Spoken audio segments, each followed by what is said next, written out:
I hate soccer. So you've been here for 9 years? 17, I came back.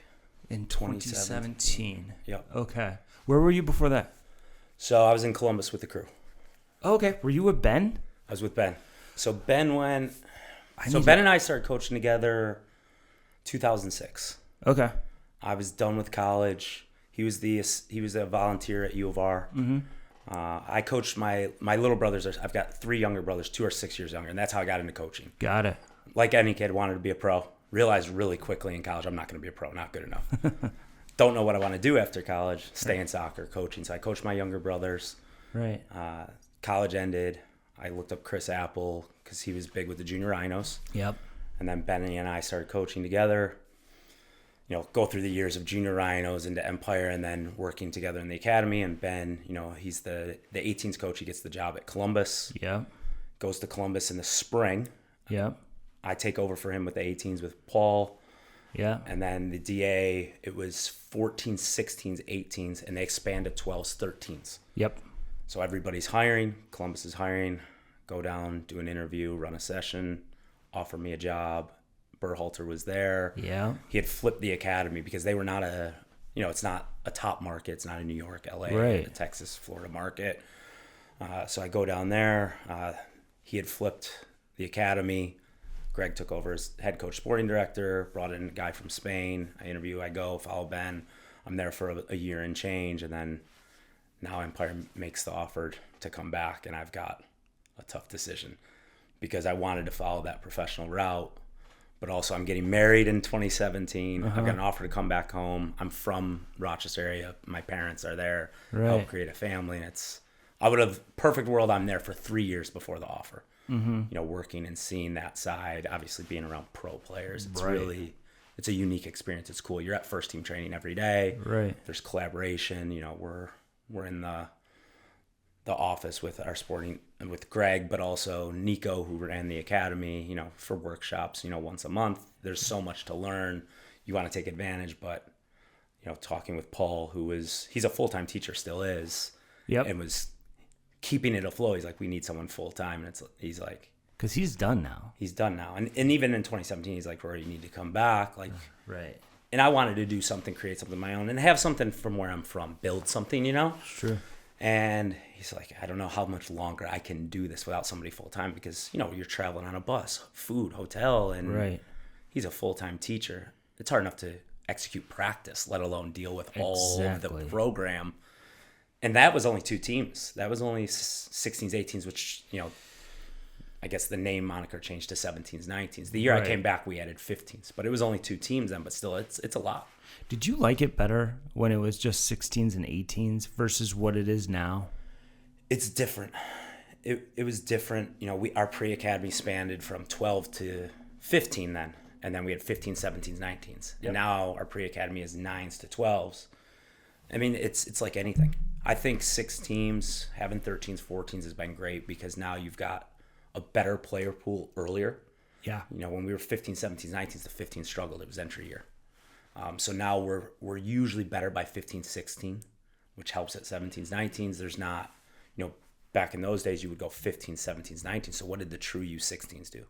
Most weren't good enough to play 17, so they go back to high school. Yeah. So you'd have this gap year. Or sometimes they would leave clubs. That's what happened in Michigan, is that if they were in that gap year and they didn't make it, they go to a different club, and then you lose a player. It's like, so it was tough, but like anything, it's easier to manage 3 teams than 6. Right. And it growing. I think the biggest thing I miss now, and I would say kids in a family are a part of it, 6 teams is a part of it, more leadership in the club is I miss the connections with the players. I think I'm wearing so many hats. Like, I couldn't tell you necessarily who has a girlfriend, what they're doing exactly, each kid on the 19s. And I coach the 17s as well now, too. So I miss that part. I think relationships is a major part of sport and coaching. But at the end of the day, we've got to have travel set up for Thursday. We've got to manage the game. So I miss that part where it was 3 teams. It was so much simpler. It's easier. It's half the load. It's half the relationships. It's half the parent calls. Right. It's half the amount of work. I think that makes the challenge, I would say. You said that you didn't want to do the college thing. Were you coaching college too? No, I coached college, U of R, Okay, from 2007 to 12. Okay. So when I started with Ben coaching club, pretty quickly I was a volunteer assistant at the University of Rochester with Chris. He was the junior rhinos guy. I did 2 years there as a volunteer and then 3 years full-time as the full-time assistant. What made you not want to go that route and you would rather do the club route or the professional club route? I was open to both, really. Okay. I'd take a job anywhere. I applied to a ton of D3 jobs. I played Division III at Messiah and then Brockport. You played at Messiah? 1 year, yep, with Dave in 2002.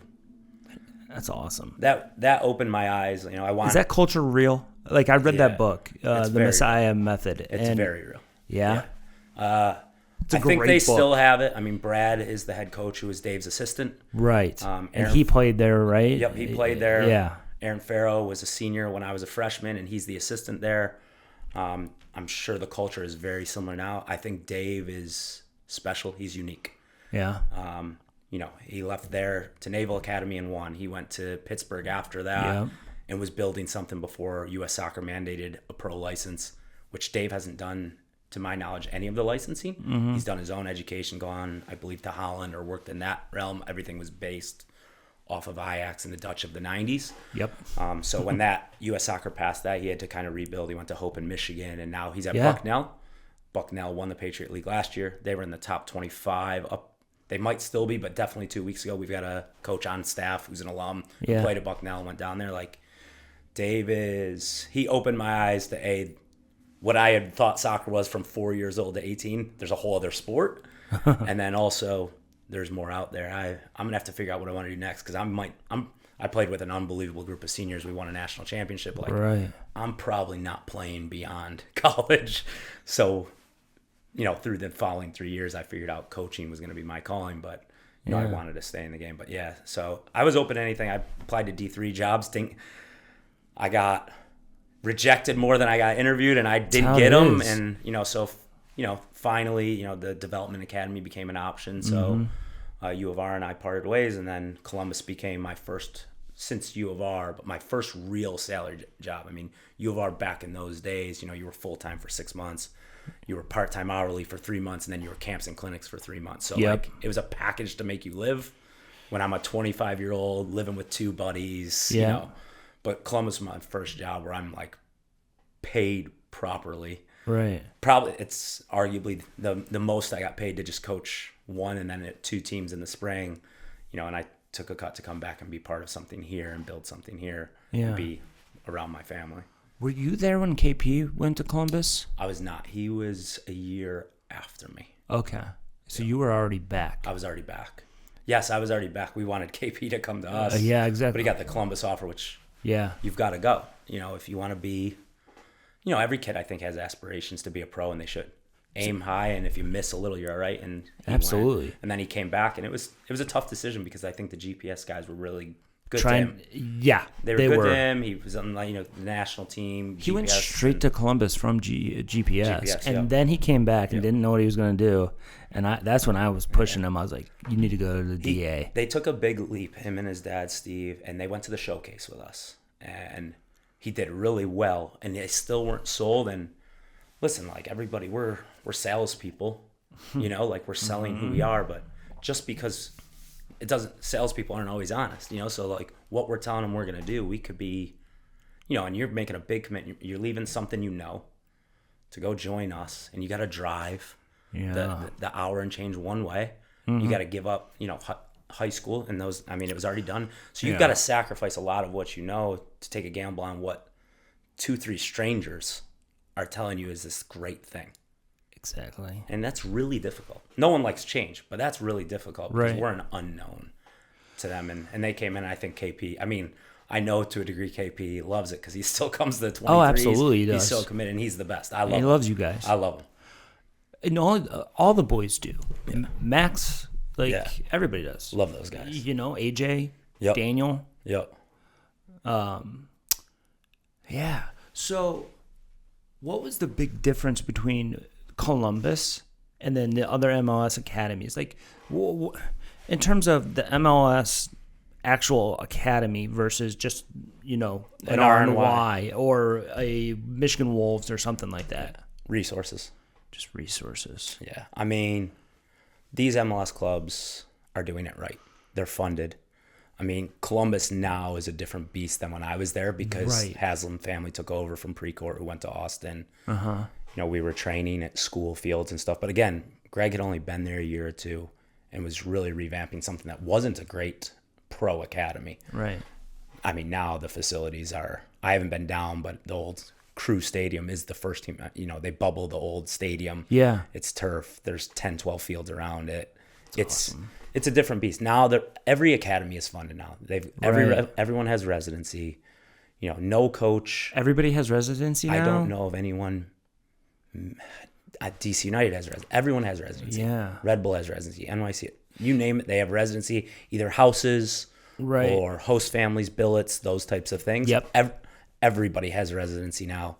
No one's coaching 2 teams. I mean, you've got 2 to 3 trainers for your academy. So you look at us, I'm the academy director, coaching the 17s, 19s. I've got assistants that help. I do the travel. We're not a massive club. We're a non-for-profit. So budget's tight.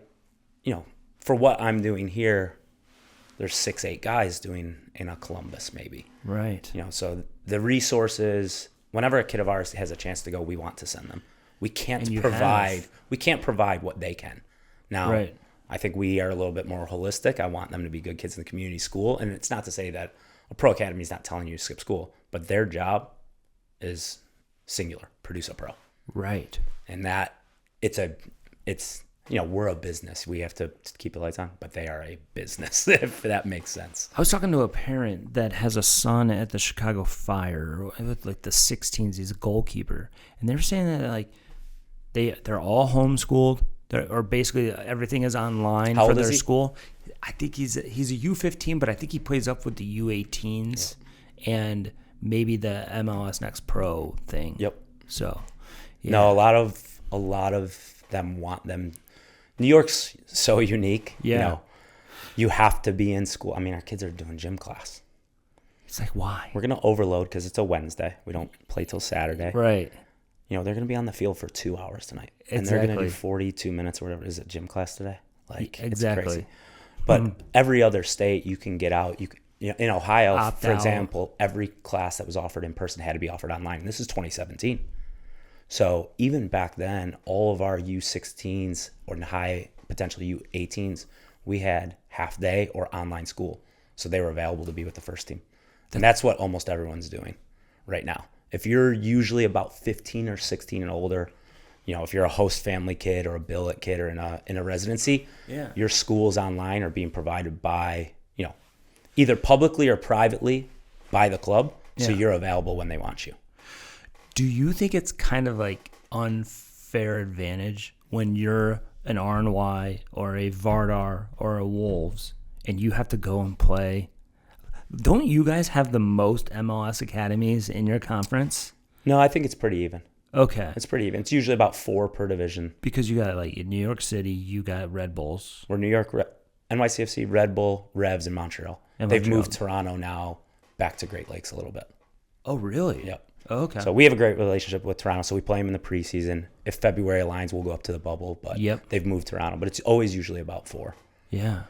So, it's probably now Toronto, Columbus, Chicago Fire, Cincy would be my guess. You said that you guys aren't well known. Can you expand on that? What do you mean by well known? So So this is when you're trying to lure Kyle over. Yeah, we're the best kept secret. Right. Yeah, I've said that. Because back then when I got here, I was so pro DA. And so pro, because that's where I came from in Michigan. And were you more Wolves or Vardar? I was Vardar. Okay. And it was like, what I got so frustrated about is how parents would talk about you guys. Because we're like, well, they lose. They're not competitive. They're not competitive. I'm like, do you realize who they're playing against? Like, some of my Vardar boys played against Josh Sargent. And it's like, way back in the day. I'm obviously following your stuff on Twitter, and I knew I was doing this. Like, you just posted Hack.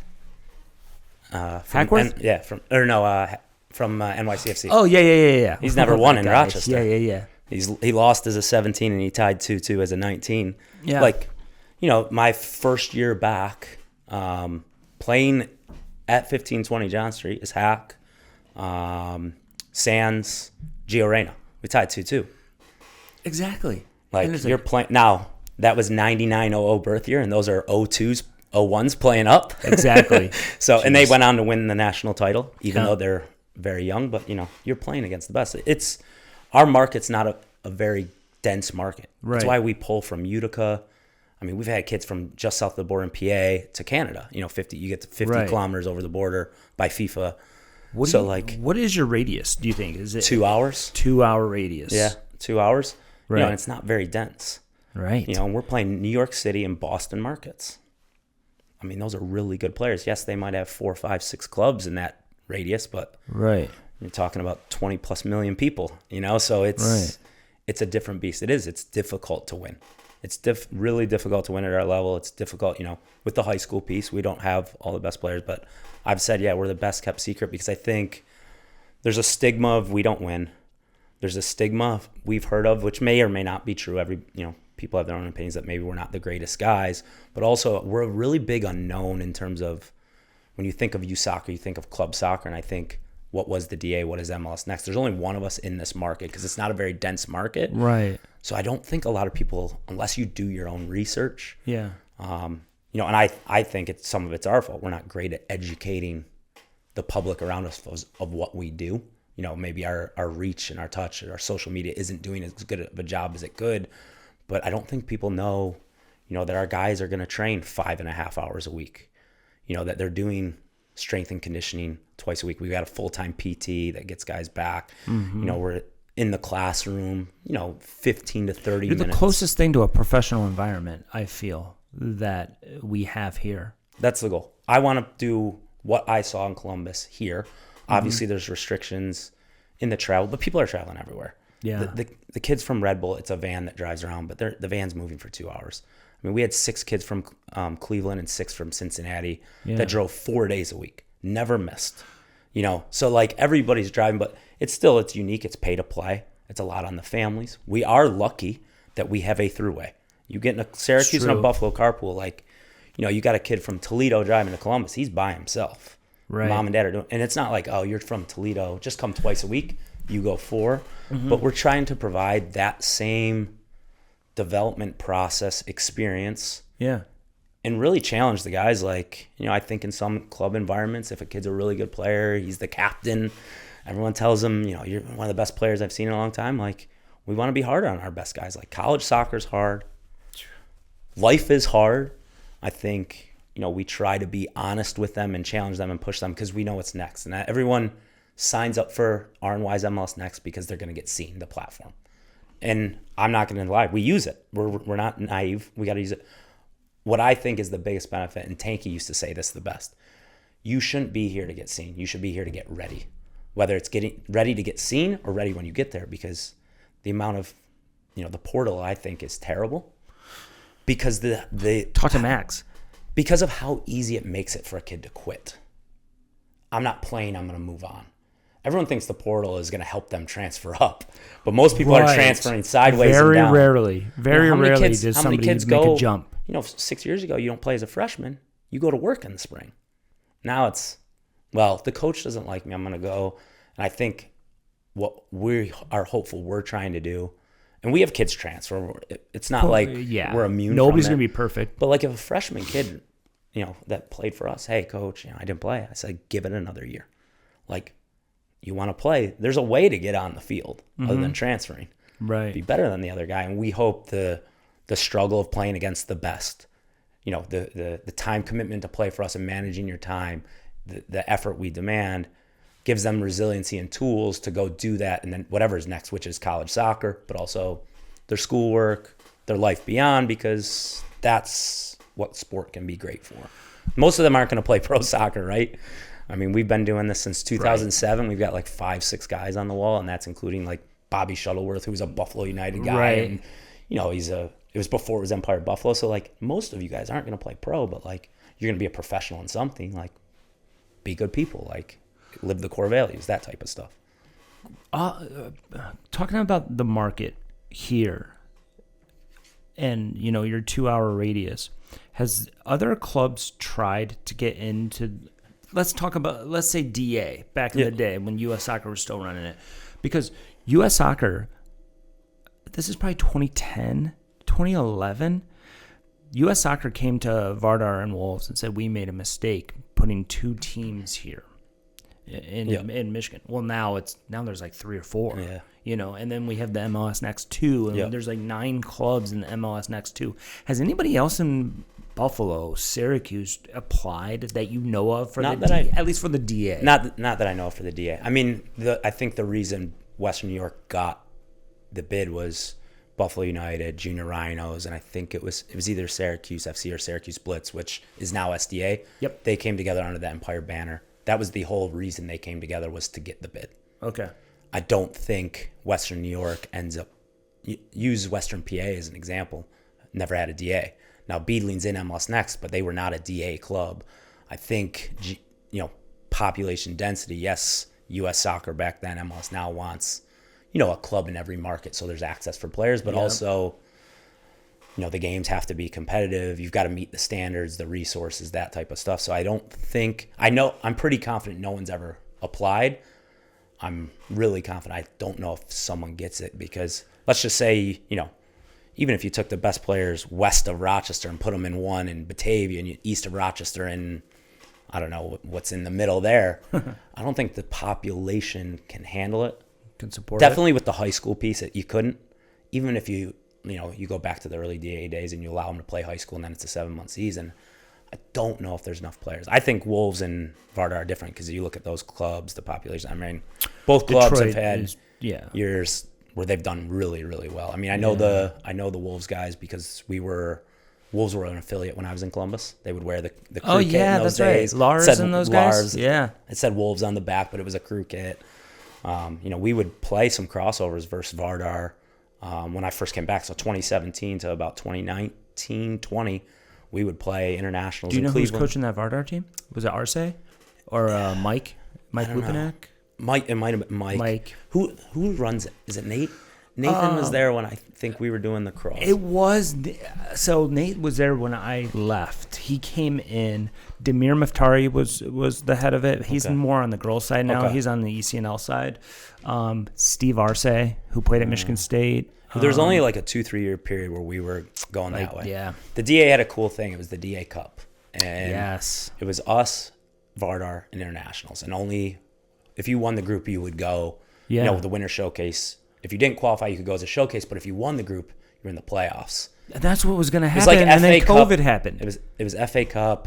It was be like FA Cup Premier League. Right. So there was DA Cup. We won our group. And then COVID. And everything got shut down. We were in the national quarterfinal. Those were the 19s, right? Or 18s? It was the 19s. Like Abdi Salim was back with us. Giorgio, who played at Q's. I mean, a lot of guys like Ryan Leask, who's working with our staff. Like, it was an unbelievable group, and COVID came. Yeah. Literally about a month before we're supposed to go to Kansas City for a national quarterfinal. So that was a cool event because, you know, our group was 3 clubs. Only the winner went. But there would be a club like New York would be like Red Bull and NYCFC, Gotchi. Like, there'd be 7 teams, but 5 got in. Sorry, that's me. Is it you or me? Yeah, it's me. Mine will go off all the time. I apologize. I bet. So, what is your official role at RNY? Academy director, but I call myself a head coach. Oh, okay. I do all the other stuff because I want to coach. I want to be on the field. Absolutely. It's the fastest 90 to 120 minutes of the day. Yeah. You blink and it's gone. It's true. Oh, how are you guys tied still with the RNY youth? Like, it's still all one? It's all one. So okay. RNY youth is, we rebranded with the first team we had for, a minute, the next pro team. Yeah. Private facing, we're still Empire United, but we rebranded RNY. It was kind of a clean slate. We had a first team, which was awesome. We had 22, 23 guys train with the pro team that year. Mm-hmm. It was really aligned with school breaks and then summer. Yep. But it was really great, especially the 19s. And we replicated a little with the 23s, but that doesn't start till May. But it was something to stretch the 19s, which was awesome. You had a real tangible opportunity to play in something. We had Brendan McDermott played with the first team, got in a game. So you really had something. You didn't need to leave. And you had to be really special to leave to an MLS club. But now that next level of guys, which we always have 2 or 3, really could be stretched. And then it folded due to the business side of it. And we just have kept the name. RNY Youth, RNY Academy, it's one and the same. My email is RNY-Youth, RNYFC-Youth. But the youth is, I think, the club side premier. The academy is MLS Next. What are those teams playing? Like throughway and stuff like that? Our top teams play Next 2. Oh, okay. Starting this year. Next 2. Good. Yep. So they're a travel partner with SDA. So SDA is Next 2. We're Next 2. Good. So we both went in. SDA was playing in the NAL, which is still the operator of Next 2. Right. And really Next 2, when they were doing it, was like, hey, where do you guys teams want to be in? And we did. Those player pools were getting better. And now it provides a travel partner. So, a team from Boston's coming down. They get a game on Saturday in Syracuse, Rochester on Sunday, and they go back, and it makes more sense for that level to get to. Did you guys get complaints from other MLS Next or DA clubs that you didn't have a travel partner? At the top level? Yeah. No, they actually prefer we don't, because they did have us paired with Toronto for a little, but imagine being from Boston and you're playing Toronto on Sunday and you've got to get back, a lot of flying and stuff. So I didn't think about that. They prefer to play one. I think a lot of us prefer to play one game than ever a double. Exactly. Especially with the substitution rules at 16 through 19. It's FIFA. Yep. FIFA modified. I mean, we can seven subs, but 3 moments. Right. So you can empty your roster, but you've only got 3 moments. But if you use the 3rd moment in the 60th and someone's hurt in the 65th, you're down a man. So we prefer to play one. Yeah. I don't think anyone in the division loves driving to Rochester, whether you're from New York or Boston, but they do it once. We do it 8 to 10 times. Exactly. We don't complain. You have to leave the market to be stretched, I think, for the most part. Like, I think if we play, Flashes, ECNL, or certain clubs, it's a competitive game and it'd be great. We'd love to. We did it till COVID and it hasn't materialized after, but we have to leave the market, so we're okay with it. And they've only got to do it with us, Montreal, Seacoast, depending on the club. But, the reason they gave us 13s, 14s is we had a student intern look at the scope of the DA before as MLS Next took over. And we were 40th out of 110, 120 clubs in terms of travel. So that means 80 clubs traveled more than RNY. Because you do think, okay, Rochester to New York is 5 and change. Wow. Boston is 6. But what if you're in Arizona playing SoCal? What if you're Columbus market and you're going to Kansas City? You're going, St. Louis to Scott Gallagher. You're going to Indy. You're going to Chicago. You're going up to Michigan. Minnesota. Really, the only division that is a little better than Northeast is that Mid-Atlantic. But even Florida, like the Florida division, Florida's not it's a long state. There's a lot of travel. So we were actually, of the original 110 clubs that came to MLS Next, we were 40th. Right. I think 40 or 41st. Right. So there's 70 teams traveling more than RNY. When did you guys get into the DA? Were you original 07? 07. Oh, okay. Yep. Got it. I didn't know that. That's, before I got here. And that was, 16s, 18s. They could still play high school. Yeah. U.S. Soccer, I think they got that one right with the girls. I think they could have been much more gradual and strategic than rather try and slap it right away. I think when it was 16s, 18s in high school, I think they showed proof of concept. And now when they removed high school, kids had a tough decision, but they knew what they were getting to give up high school. Right. I think girls, it's different. It's different on recruiting, the social piece, everything, but to ask girls to give up high school right away from the get without even any idea of what this is or could offer them. Right.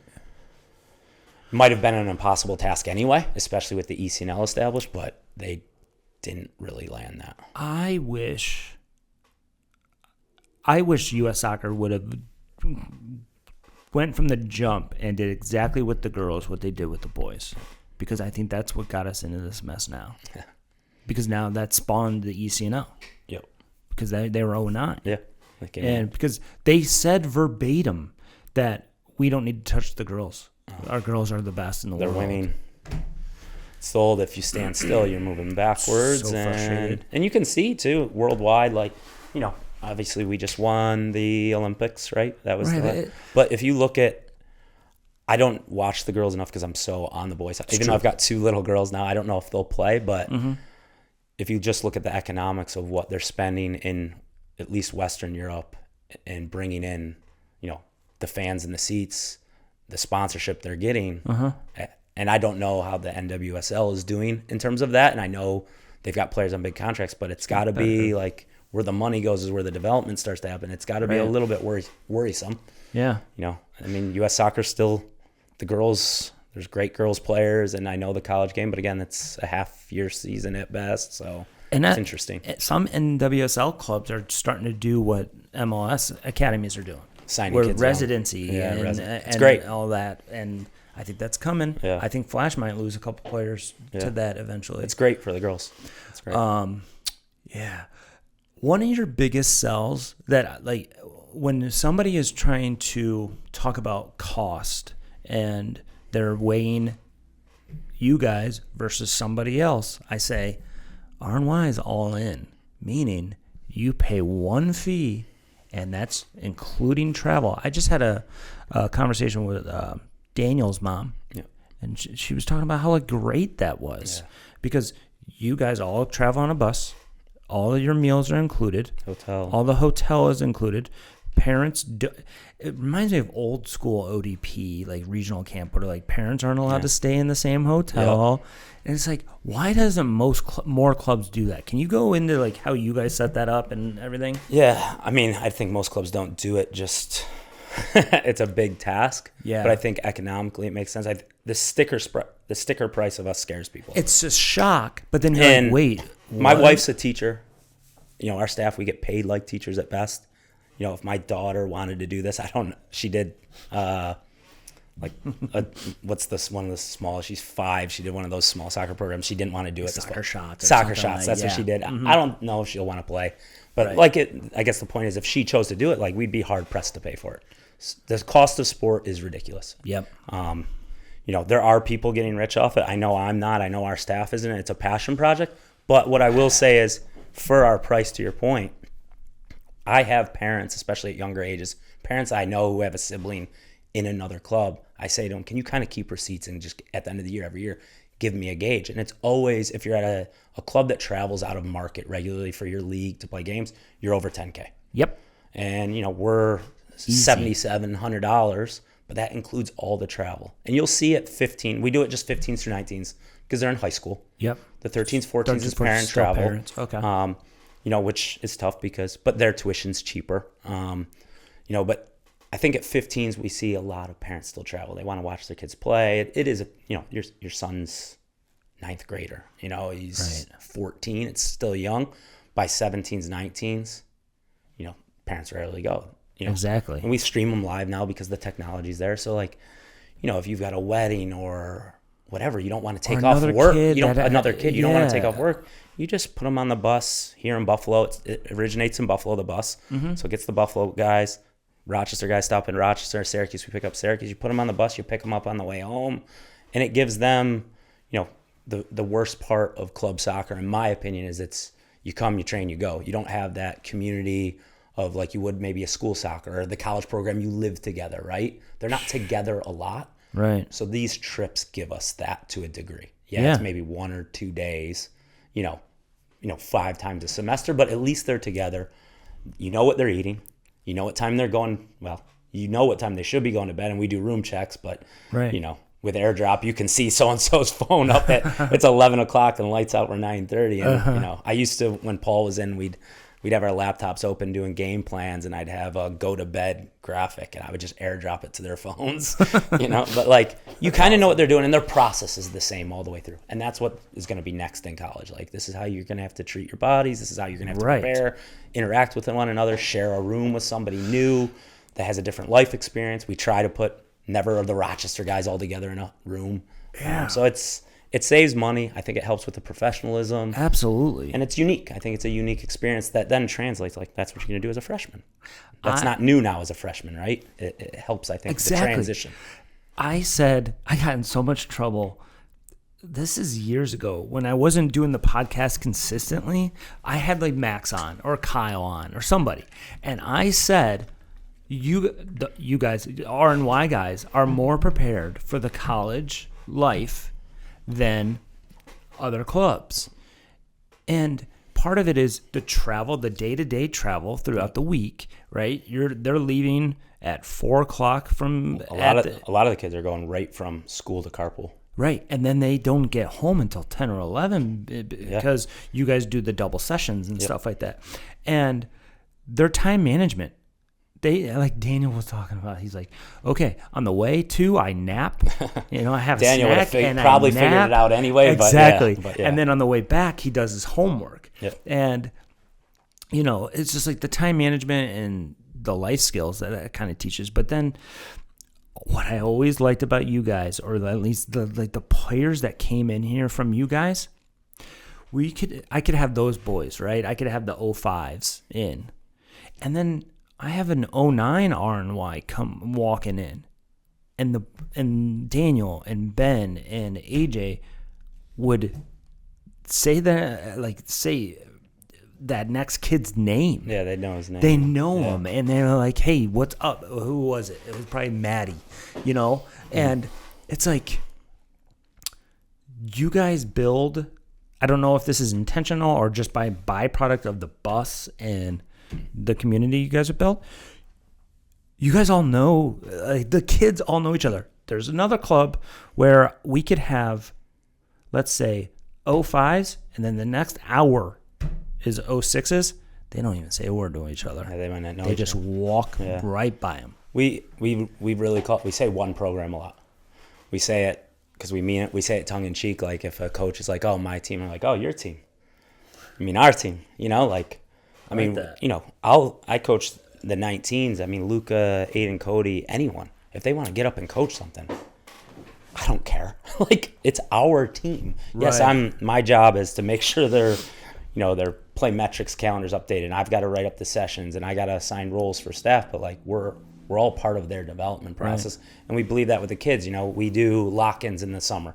I love that. But we align it. It's usually a Tuesday to a Wednesday because parents can drop off Tuesday afternoon, train Tuesday, team building, stay the night, and then we can do a double on Wednesday, walk through in the morning, team meetings, and then train overload. So parents can puking in the morning. Well, if they're not asleep, I don't think it's been a minute. We were saying that we were trying to catch them this summer. It's kind of the old adage, like we need to leave somebody with a bus trip because then the next 3 years are good. Yeah. But no, it saves the parents. But also on the Tuesday, we'll train 3 to 5, and then they'll go shower, take turns showering, putting out their stuff. But the 13s, 14s will train 5:30 to 7, and then dinner's at 7, and we put them in different groups. 2 19s, 2 17s, all the way through 13s. Literally at the end, we'll do trivia of the old DA, but the last question is what's everyone's name in your group? We want it to be one program. We want them to support each other. Kids play up a lot. They train up a lot. Mm-hmm. We have late developer rule with MLS Next. So if you qualify physically, we have to submit metrics. You can play down in games. Okay. So we want them to know each other. The game model and all the soccer stuff helps, but we want them to know each other. They've got to stay for the half after their game and watch the older team. So, this weekend we play at home. The 15s play first. They got to stay till halftime of the 16s game. Watch the 16s. That's the level you want to play at next year. You should know what it looks like. And these are your club mates. And it's, again, that adds an hour to a family Saturday, which isn't ideal, but we believe the positive of the community aspect because, again, we're not all from Clarence, as an example. Correct. So we have to find ways to manufacture that. It's more than just a soccer club. It's why... our U23s will have 35 guys signed up. Yeah. We do an alumni game. Paul helps push it out with me every December between the holidays or just before Christmas. We'll get 40, 45 guys driving in from, Buffalo, Syracuse, Utica, just to play pickup for 2 hours and have a slice and a drink after. I don't think that's normal. And we work pretty hard at that culture piece of togetherness and working together. I think sometimes you see in clubs, those 6s want those 5s to lose, so they're the best team. I'm not saying we're immune to that, but I do think that doesn't happen as much. You're actually rooting for each other because you might have an 06 playing up on the 05s. Right. And you want to see your teammate do well. You want to be up, and so I think it creates more of a community than each club team living in their own individual silo. Right. And whoever I was training, they knew the results of every single team. You know what I mean? Yep. Whereas I can have, you know, an ECNL girl in here and be like, how'd the 09s do this weekend? I don't know. Yeah. It's like, okay. It's tough. You have to be intentional. And we're not perfect either. I mean, it's Right. more difficult. It's hard. You know, I think the bus trip, doing that, it's more difficult than doing it the other way. It's more time on the staff. It's more on the families. It's more on the players. But, you know, kind of to those guys coming in and managing their time, we ask the kids to choose hard. And when they choose hard with us, we think that helps set them up for other things in life. Right. Can you go into like your training methods and schedule? Like you guys do periodization Yep. really well, right? And like in terms of you just have a plan. But can you go into your strength and conditioning part of it too? I actually had a message like yesterday. No, bring it up. I think and I was like it kind of ties back. Like I want it to be like what we saw or what I've seen at a pro club. at Columbus. I want it to be, you know, if I was growing up here, and I got to play Mavericks for a couple of years, which was before Junior Rhinos. Okay. I went Mavericks, then Junior Rhinos, then Empire. You know, I didn't really know what existed until I, you know, got to college and then beyond. You know, Right. if I came back with all I know now, what would I want the program to look like? You know, I'd want, you know, if my family's spending this time and the resources and capital and money, like I'd want a professional experience. So that's what we try to do. I think 99.9% of people have a kid's best interest, right? Right. But most are drawing on old experiences. You know, look at how many colleges are running a Cooper test, you know, as their fitness test. It has no bearing in soccer fitness. Now, if you call it a commitment test. I did. If you call it a commitment test, fair enough, right? Because if you're 12-minute Cooper. because if you're fit, soccer fit, you can run a Cooper test. But like, Exactly.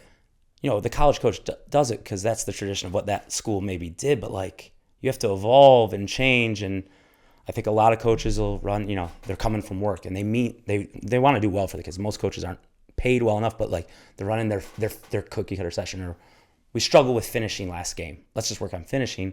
And we might be the same. Maybe we struggle in front of goal. So we'll add elements throughout the week. But this week, you know, for this week, for example, you know, Tuesday's always transition. Wednesday's always the defending, and Thursday's the attacking. We're a high press and a build-up week this week. So tonight we're going to work the high press. And tomorrow we're going to work the build-up. And we know how many times we're going to hit every phase of our play. Right. And we want to build from the goalkeeper. We're not right. That's just our choice.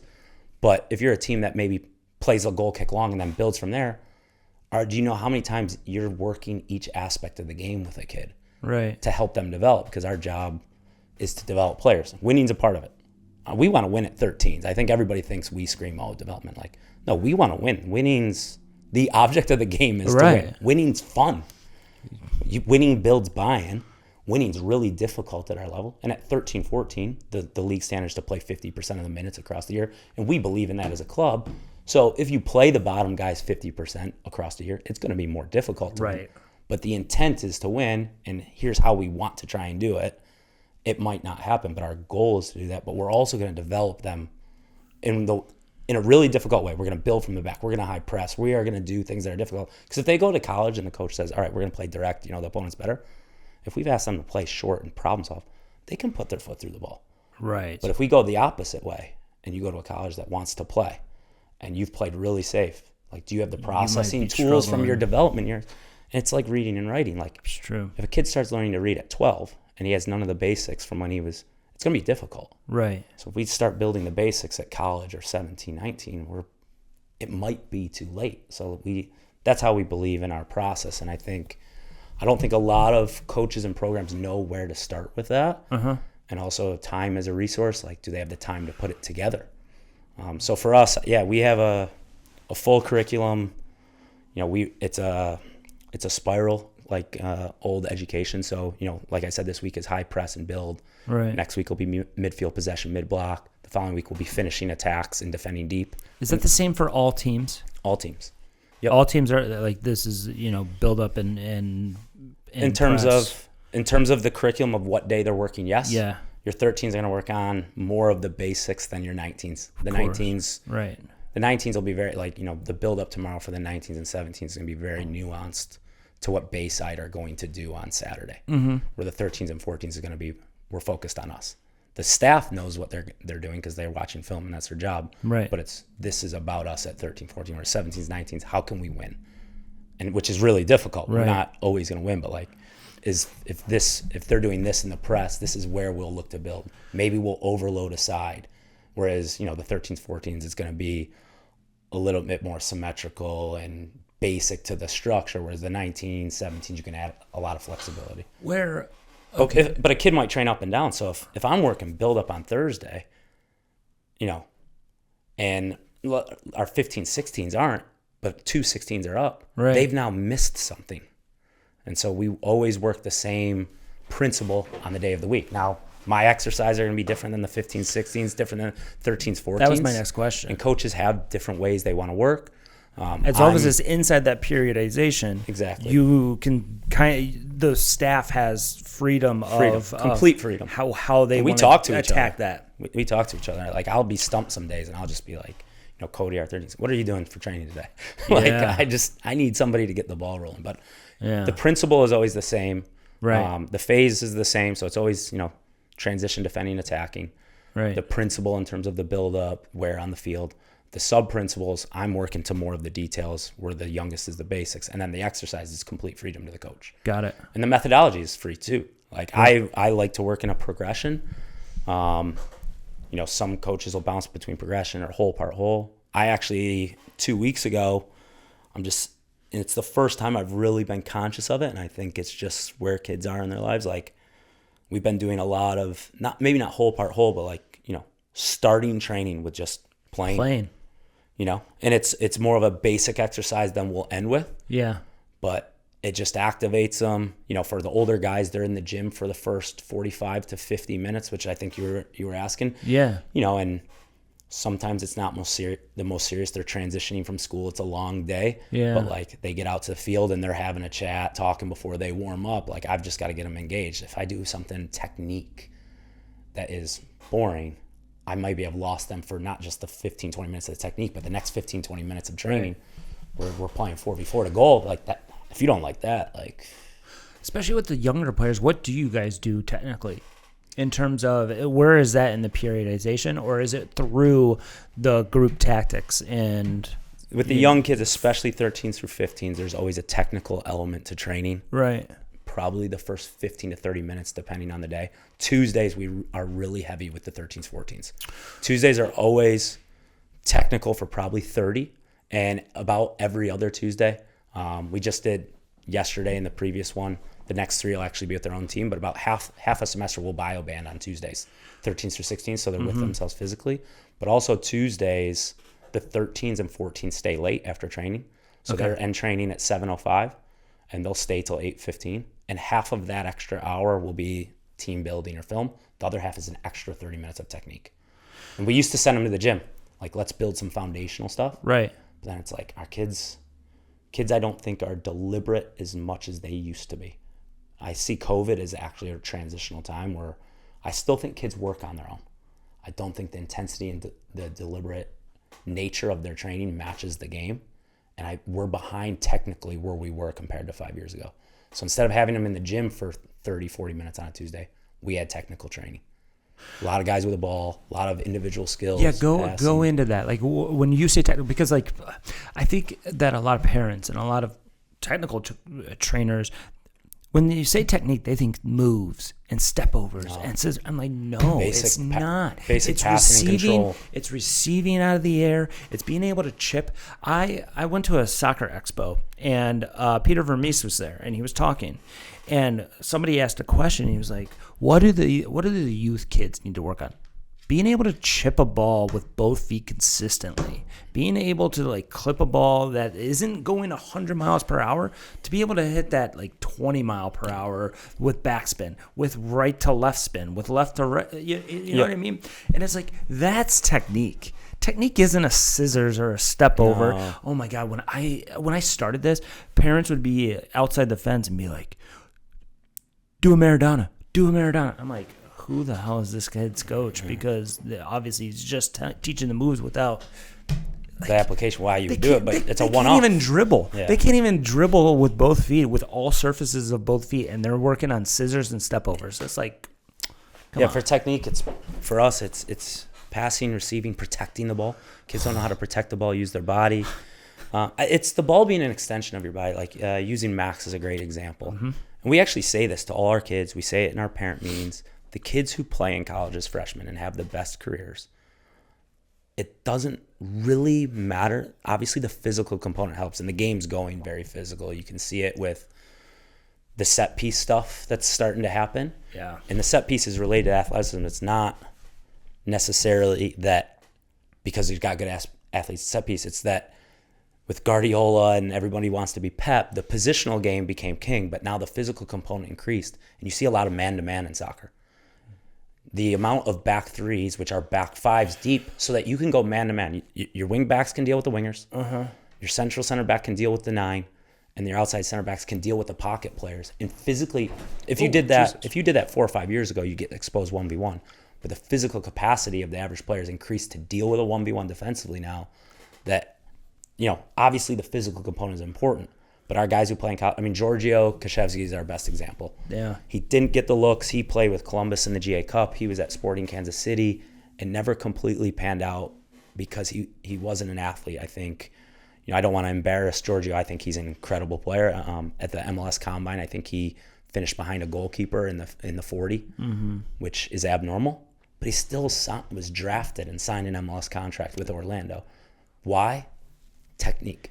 And couldn't get the ball. And yeah, off Giorgio of him. would do a step over. And if someone's listening to this who's an 02 and 01 is probably thinking of Giorgio doing his little shuffle and step over. Yeah. But Giorgio didn't have to think when he was passing and receiving at all. So all of his mental capacity was to processing the game. And if you look at that birth year, the 02s, 01s that went to the DA Cup, I didn't have, there were guys, not everyone was Giorgio, but I don't have a guy in the group that really had to completely think, like when the ball's coming in there, don't mess this up. Exactly. And I think now, maybe a third of our player pool at our level, and at any level I go watch, whether it's high school, watching ECNL on, huddle when the events happen, those things, most players are uncomfortable. If the ball's played to them in the air and they got to take it out of the air, they'd rather it wasn't hit to them.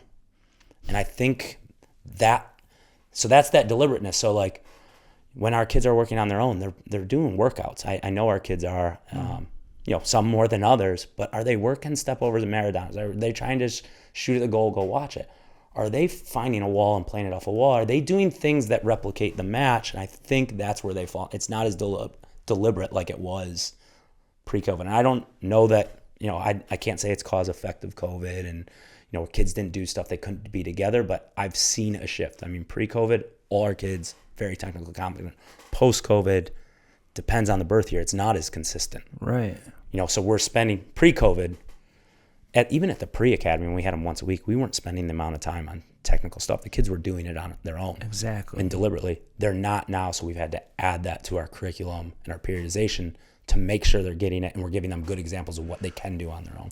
I just saw somebody on Twitter or X or whatever post just some non-opposed drills with like a wall. And then somebody chimed in and said, where's the thought process? Like, where does this person have to think? I go, when you are really good on the ball, you don't have to think. You don't have to think about the ball. I had a parent who played soccer, played Division I, and he said it brilliantly. He said that when you're good on the ball, it's like the Matrix, the movie. When like Neo is like all of a sudden everything clicks and he stops the bullets and everything is just whizzing by him because he's slowed down time. That's being good on the ball in soccer. It's like if you're good on the ball, you see all the different options that you have and you can play quicker. When you're terrible on the ball, you're only looking at the ball and you're focused on the ball and you have no vision of what everything is and going for us, on. the level we're at, it's Boston, New York. All those kids are very proficient. Yeah, very good on the ball. Like they're all athletes. Did you get to go out last weekend and watch them? No, I didn't. There's not a single kid on those two teams. It was just 13, It was 14. New York City, right? NYCFC, yeah. There's not a single kid on those teams who is thinking when they receive it. It's an anomaly when the ball skips over their foot or they don't protect it. Right. And we did all right. We did well. I was really happy with our teams. Our 13s and 14s have a lot of quality, and they can fight. They're tough kids. But like, that's the level. You have to be so proficient. And I think there's value to everything. I'm a big believer in you need opposed training to make decisions. But I also think without opposition, you're developing something. I took a course with a periodization guy, Dutch guy, Raymond Verhagen. Oh, yeah. And he is very... Where'd you do that? It was hosted at RIT. RIT's head coach, Liz Masterson, hosted it. It was when was 2 years ago. this? 2 years ago is all. Raymond was at RIT? Yep. And so, and it was really about like, whatever the course was labeled, he went on a complete tangent. It was intentional. And it was really to talk about the fact you need opposition decision making. But in the same time that he spent the whole, 4 hours, 6 hours, whatever it was, telling us that there has to be decision making opposition. At the very end, talking with him, he's like, yeah, if a kid can't pass receive and it's an error every time, then you need to remove that players, and they need to do some kicking practice. Right. And so even a guy who is so adamant about it was willing enough to say, like, yeah, if you're behind in that level, so there is a place for it until you're proficient. And I think also for kids to do it on their own is great because there is decision making. They have to figure out, what am I going to do? Exactly. Like, I've got a wall and a ball, or I've got two shoes, or I've got, so like the creativity part of it. Like, how can I replicate what I'm struggling with in the game by myself or with a partner, my older sibling? And playing's a piece of it. If you can play 2v2, it's great. But like, what if you can't? What if the three guys got to go home? Like, how can you get better? And so a wall, those types of things. I think it's really important. And guys like Max and Steiny and KP and guys who even haven't worked with you, Syracuse guys worked with, there's a couple guys, Bo out there and Nate, like guys who've been technically proficient have gone on to have the best college careers for us and play earlier because they can do all the other stuff the coach is asking. They don't have to worry about that piece. Exactly. It's soccer at the end. No matter how direct the coach plays or whatever, it is soccer. And if nothing's more frustrating for a coach than probably A, at the next level of college, being unfit.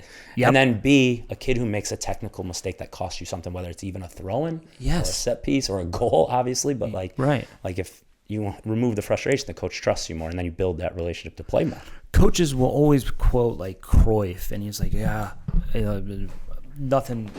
You don't learn anything from juggling. As he's in a cigarette ad for no smoking, and he's juggling a pack of cigarettes. It's like, how can he juggle a pack of cigarettes if he thinks juggling is that useless? Because clearly he's able to do it. Also, in his biography, he would talk about how he would go out into the street, hit a ball against the curb, and then it would pop up, and he would bring it down. And he did that over and over again. Like, when I read player biographies, I usually stop at like whenever that player turns 19, I put that book away and then I start another one because I don't care what they did in the Champions League final when they were. You already know about that. That's why you picked the book up. Exactly. Yeah. I want to know what developed them as the technical player and just the player in general. Yeah.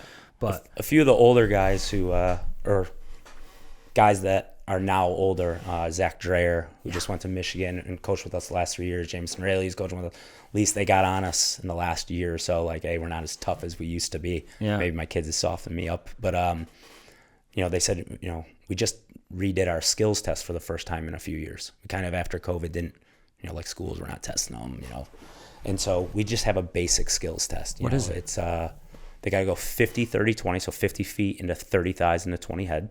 Okay. They got to juggle across the field and back. So for the 50, 30, 20, it's a score out of 100. Yeah. It's the touches. Now, if you go 10 thighs and then you save it with your foot, you can keep going. The foot doesn't count. Got it.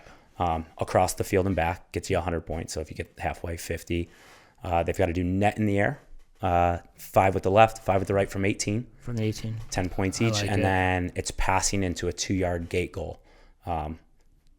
Left foot and right foot from 12, 18, and 22. Is it a moving ball or is it a one-touch? Stationary. Super basic. One-touch. And so the juggling stuff, so I think the score is, 1, 2, 3. 360 is, so 350 we give you 100. 360 is a perfect score. 10 bonus points to fluctuate.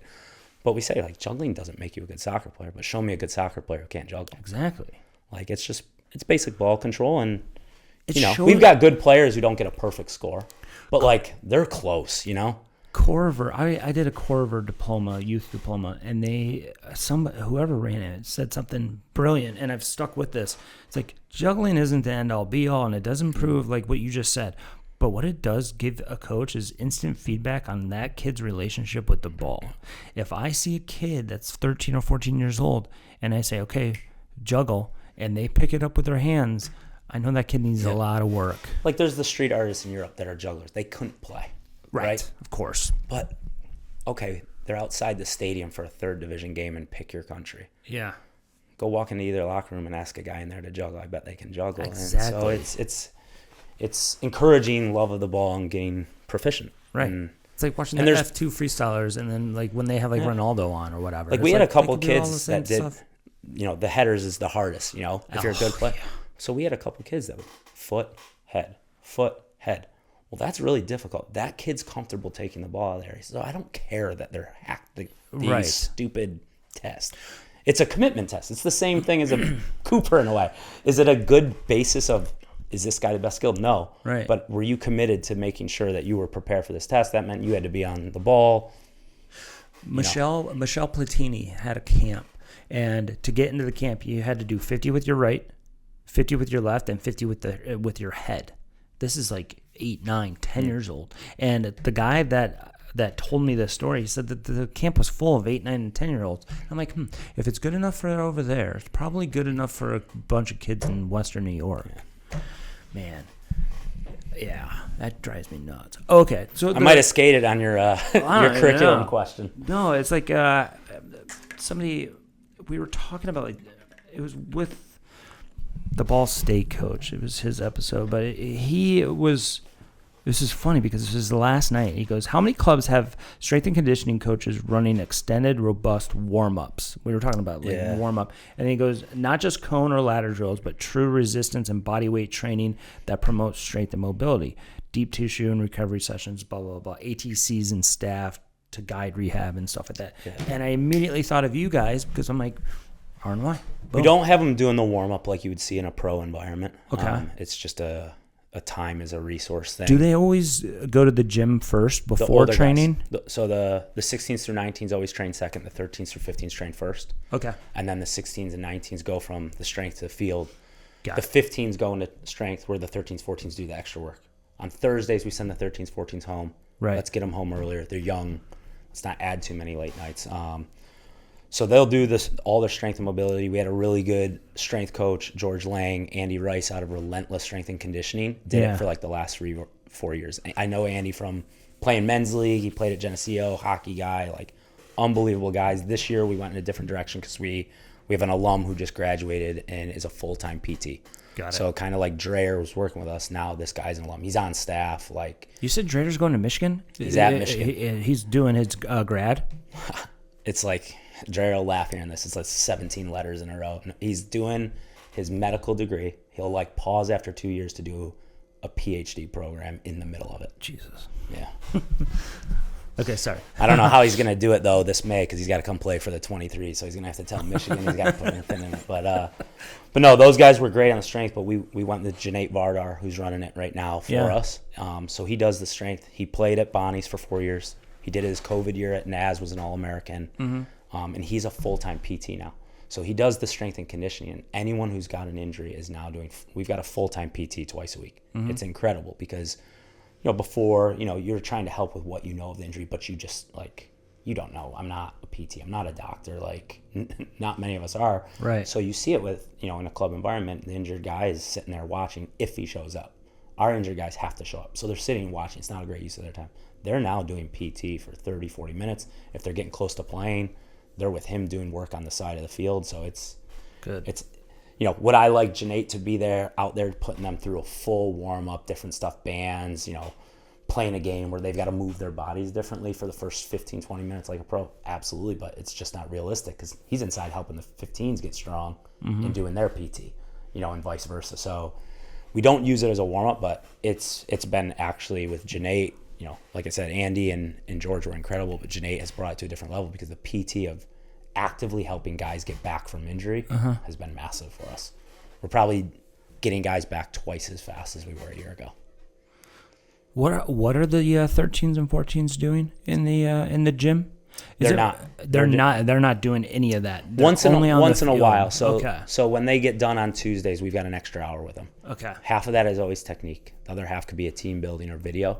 Once in a while, we do that other half, that other 30 minutes in gym, because it exposes them to it. Okay. So it kind of rotates what that other half hour is. Gotcha. Definitely half of it, we want them working with the ball, getting better, getting more proficient. And then we don't have to donate training time. They want to play soccer. That's why they're there. Of course. So rather than use some of the 95 minutes for technique, we just give them an extra 30. Do you, the reason why I ask that is because I notice, at least over the last several years, that the process of your teams, when they're 13 and 14, they kind of take their lumps, right? And then when they're 15 and 16, they're much more used to the program and much more competitive. But then 17, 18, 19, you guys are winning. Yeah, we find ways. So can you talk about that process? Yeah, I think. What do you think that is? Is that true? It's mostly true. Yeah. Mostly true. I think, it depends obviously on a birth year. Some birth years are going to be better than others. Some birth years you're going to have more of the top players in the market than maybe others for whatever reason, school affiliations, how many quality players are there compared to not. Yeah, I think it's a culmination of process. I'll watch anything Nick Saban, and I think, Paul used to say, trust the process a lot, Tanky. I don't say it enough, but being process driven is so important because everybody wants to win on Saturday. But what's your process to get there? Right. I was using it with the guys the other day. I don't want to be a millionaire.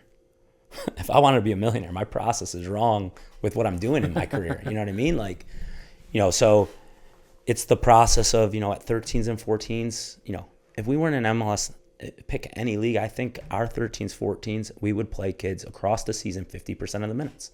We track it. We know exactly what percentage of minutes I would do it. I mean, I coached U12 State Cup. And I've won a few state cups and lost, but I'm playing every kid. I'm not playing them the same amount. I mean, we just played NYCFC last weekend. Right. It's a home game. It's a performance game. Yeah. We go away to Boston for a single header. 15 kids travel. They're all playing 2/3. Value proposition, mom and dad driving. We got a home game. Not everyone's playing 2/3. The best kids might play the whole game. And that's communicated. Would you say it's a performance game? Yeah, it's a performance game. We're playing an MLS club. Right. It's a home game. Really trying to compete. We were just away the get a result, maybe. Yeah, we were just away the previous weekend where you're guaranteed. So the away matches, because of the travel and the financial costs, we don't think it's fair for a kid of mom and dad to drive to Boston for a single header and play 10 minutes. Absolutely. I wish more coaches would have this. Excuse my language. That's bullshit. It is bullshit. Then don't take the kid. If he's right. So now we're playing the next weekend NYCFC. You might only play 10 minutes. You got an opportunity to show your stuff there, and maybe you earn more than the 10 minutes but on this game. And so we find ways, but we believe in that at 13, 14, because rarely, Max is maybe an anomaly, because I watched him at 12. He's at GPS, and I coached against him, and I said that kid is one of the top players in the market, and he ended up being that. But rarely is the best player at 12 going to be the best player at 19, and that's not even important either.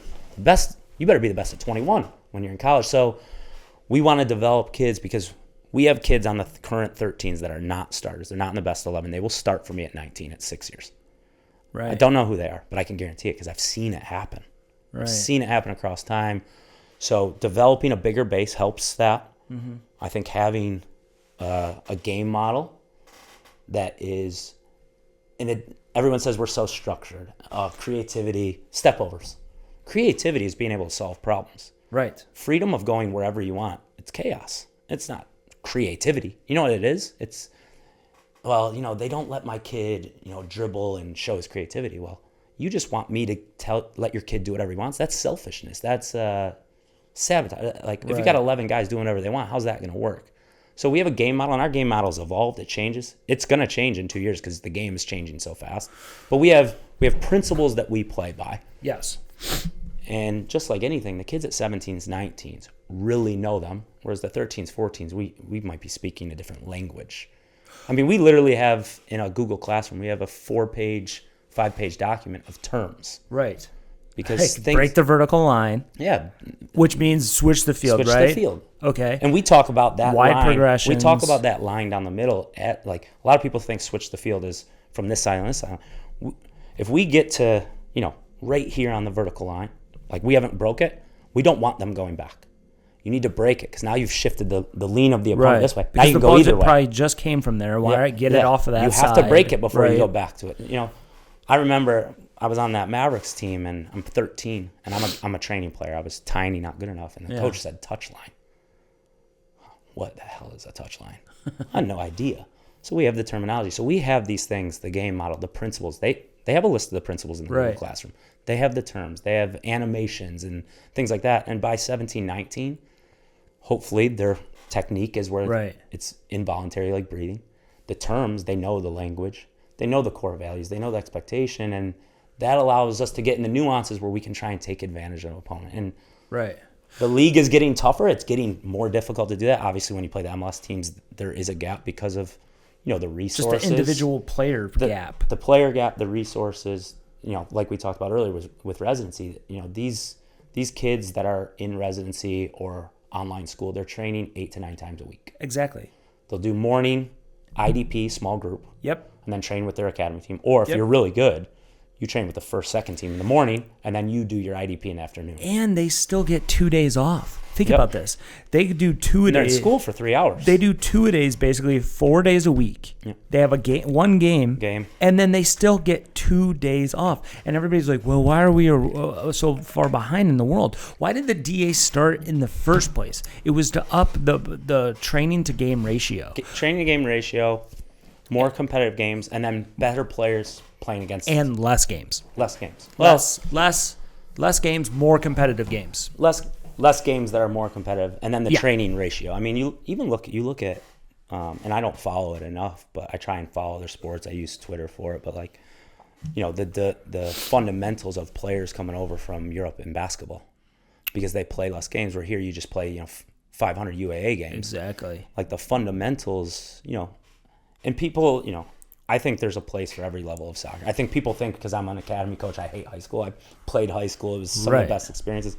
I think high school's not for the top % of players because, if you're a really good freshman, why do you need to play with seniors? But if next year MLS goes, you can play high school, I'm encouraging my guys. Right. It's a socially incredible experience, part of your school community, but developmentally it's not great. Yeah. Not just the technique, but the physical piece. But that's why the academy went that way. It's not perfect. We're not the only market losing players to high school. So, when you look at checking the box of putting the best players together, like ODP did, the idea was instead of it being one camp, it's 10 months. Right. And the trade-off of doing that and saying no high school is now, instead of having 100% of the best players together, for that 2 weeks of an ODP regional camp, we're going to do it for 10 months, but now you've only got 90% or 90, whatever your ratio is in your market, so that's the imperfection of it. Right. But yeah, if we could do that the way the MLS teams were, but again, I think the MLS teams, it's evolving if you look at what our pro teams are doing at GA Cup compared to 5 years ago. I mean, when Seattle Sounders won the 17s, it was the biggest celebration ever. We beat pro clubs. Right. Now we are winning those games. You got Sullivan going for $1 million at 14. Yeah. We're doing a great job. But I think the expectation is so difficult. Europe, South America aren't standing still. How you're talking about decades of an advantage, and we're all you either are going to catch up or aren't. And if you are, you're going to have to do something significant. And the culture is really tough here. There's so many sports, and that I think it's tough. You almost have to you have to make change, but also be okay with it's going to take time. I think everybody was so disenfranchised that we weren't better at the last. I'm a Berhalter fan because I saw it up close. Yeah, exactly. I also think what he did in the way we played, and I'm a big believer of if you're going to beat big clubs, you got to do something different. And maybe it is low block and you do a Greece in the Euros, but maybe it is playing and really trusting it. But it needs an overhaul like a Germany does or a Spain. But before he got to that second stint where we didn't have the fight, we weren't making contacts, the intensity dropped. In that World Cup, we were incredible.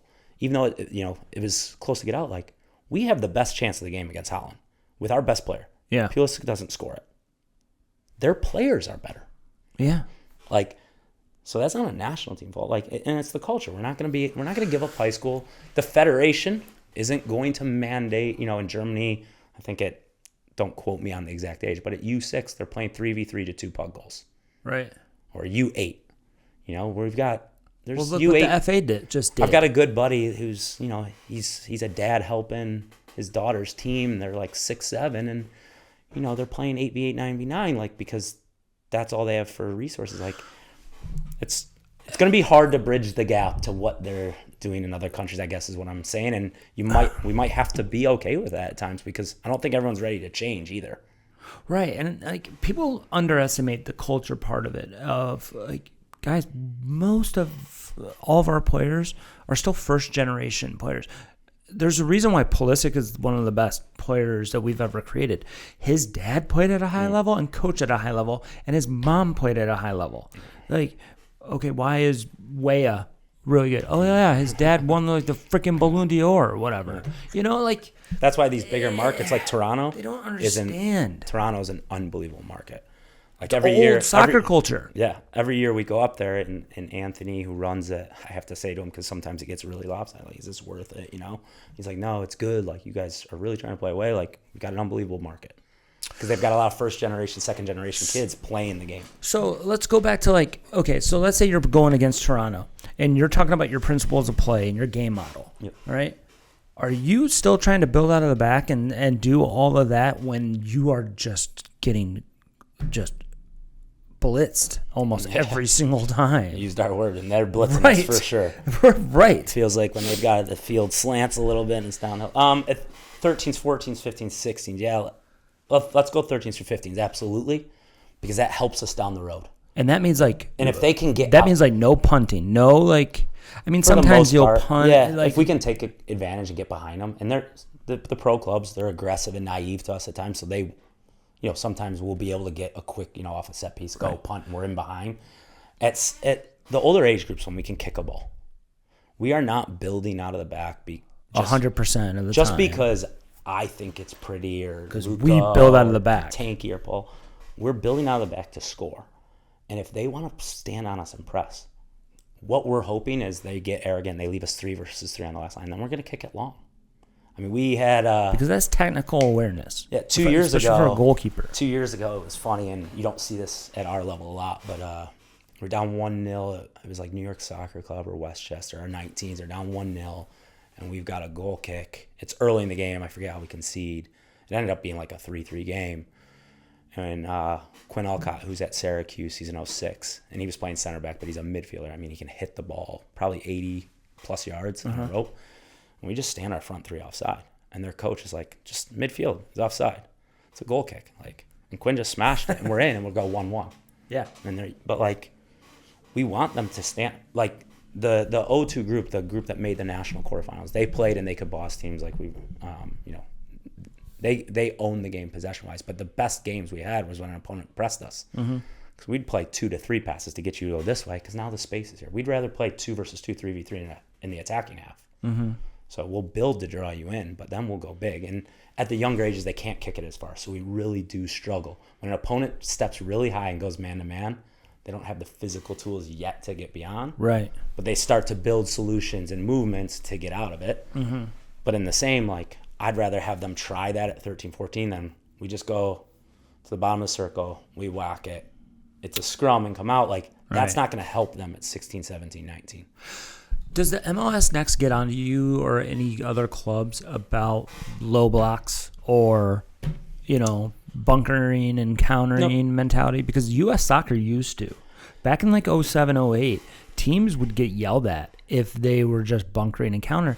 And my counter to that is when I watch the national team, and this has gone on for 20 years, when we play against an organized defense that is in a block of 8 or whatever, we aren't good enough to break them down. It's the hardest thing in sport. So then in soccer, that's what makes City so great is, they can buy any player to do it, but their ability to break, that's really difficult to break that. I think it's counterintuitive to say nobody's allowed to bunker because then nobody is learning how to break a bunker. The DA wasn't against it.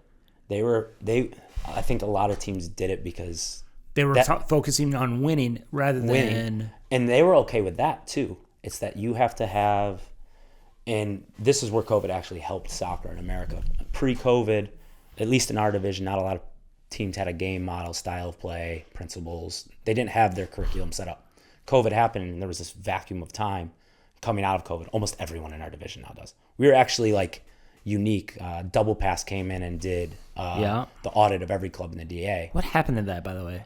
I missed that. COVID and the women's lawsuit sapped the federation, and the federation folded the DA, and so nothing came of it. Yeah. But when our division did it, we were one of, I think, 3 clubs out of 12, 13 in the division that had a fully developed game model when we did our audit, like fully done. Like we were ahead of the reps. Did they want it? Did Belgium want it? The double pass, like in that system, did they want to see a club game model? They did, and it didn't matter what it was. So if your club model was if you wanted your bunker and counter, it was low block and counter, they're okay with it. But they wanted you to have something, not just, all right, this opponent's better, just sit in. And that was the DA's argument. Like, if this is your game model, no problem, do it. Right. But like, have it be dictated and deliberate, not just like, oh, today, And there's certain days, like, I mean, we've played games where we're like, all right, we need a result, like. We're going to be more compact and not high press, or it's day 2. So it is more fluid than like line of confrontation might change. You're not just going to go high press every day. But they wanted you to be deliberate. That's where MLS is with it too. You've got to be, they want you to have a plan for development. Whatever it is, it's okay. But the DA they did prefer a more 4-3-3 in those days. But as long as you had that's going away though, right? Yeah, that's gone. Well, systems are gone. Shapes are gone. The coach who says to you, I switched to 3-5-2. Our entire club plays a 3-4-3 now, or a 3-5-2. And we play the same quote unquote shape, but there's no shape that is the answer, I guess. Maybe depending on the level of stuff. And it's always changing. But we call our shape a 4-2-3-1, and you will never see us in a 4-2-3-1. It's player profiles and roles of whether we have the ball, don't have the ball, and where are we on the field. Yeah, it's changing whether you're in possession or out of possession. Yep.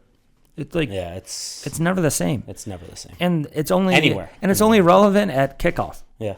And you're seeing a trend I mentioned earlier, so the position play was big because of what Guardiola's done, Barcelona and City, and Bayern Munich in between. You've seen a shift to a lot of teams positionless. That's where I think it might go, but a lot of the 3-box-3 or 3-2-5, 5 on the last line. And so now you've seen a shift to a back 5 because of the physical component of players being able to deal with 1-for-1. Right. Instead of being, 6 at the back to be +1, they can deal with it 5-for-5. And I think now you're going to see maybe a trend to buck that of, asymmetrical lopsiding the field. Like, all right, if you're playing a back 5, and you're Bournemouth, and the right wing back is dealing with the left winger of City. And it's, I don't know, Doku. What if he goes and stands over here? Right.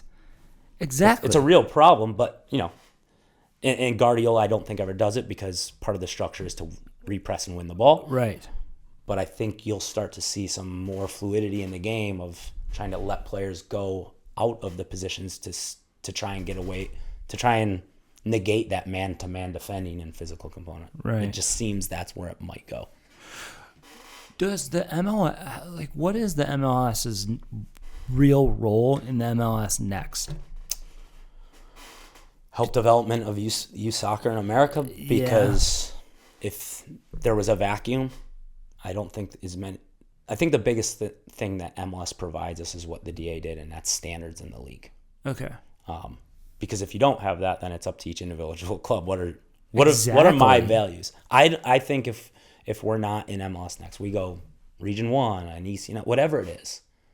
I think almost all of our standards stay the same as a club because that's who I am as a person. Right. We're gonna have a curriculum. My coaches need to do licensing and continue to improve their licensing. Depending on the age group, the minutes we want them to play across the season, what percentage, all these things.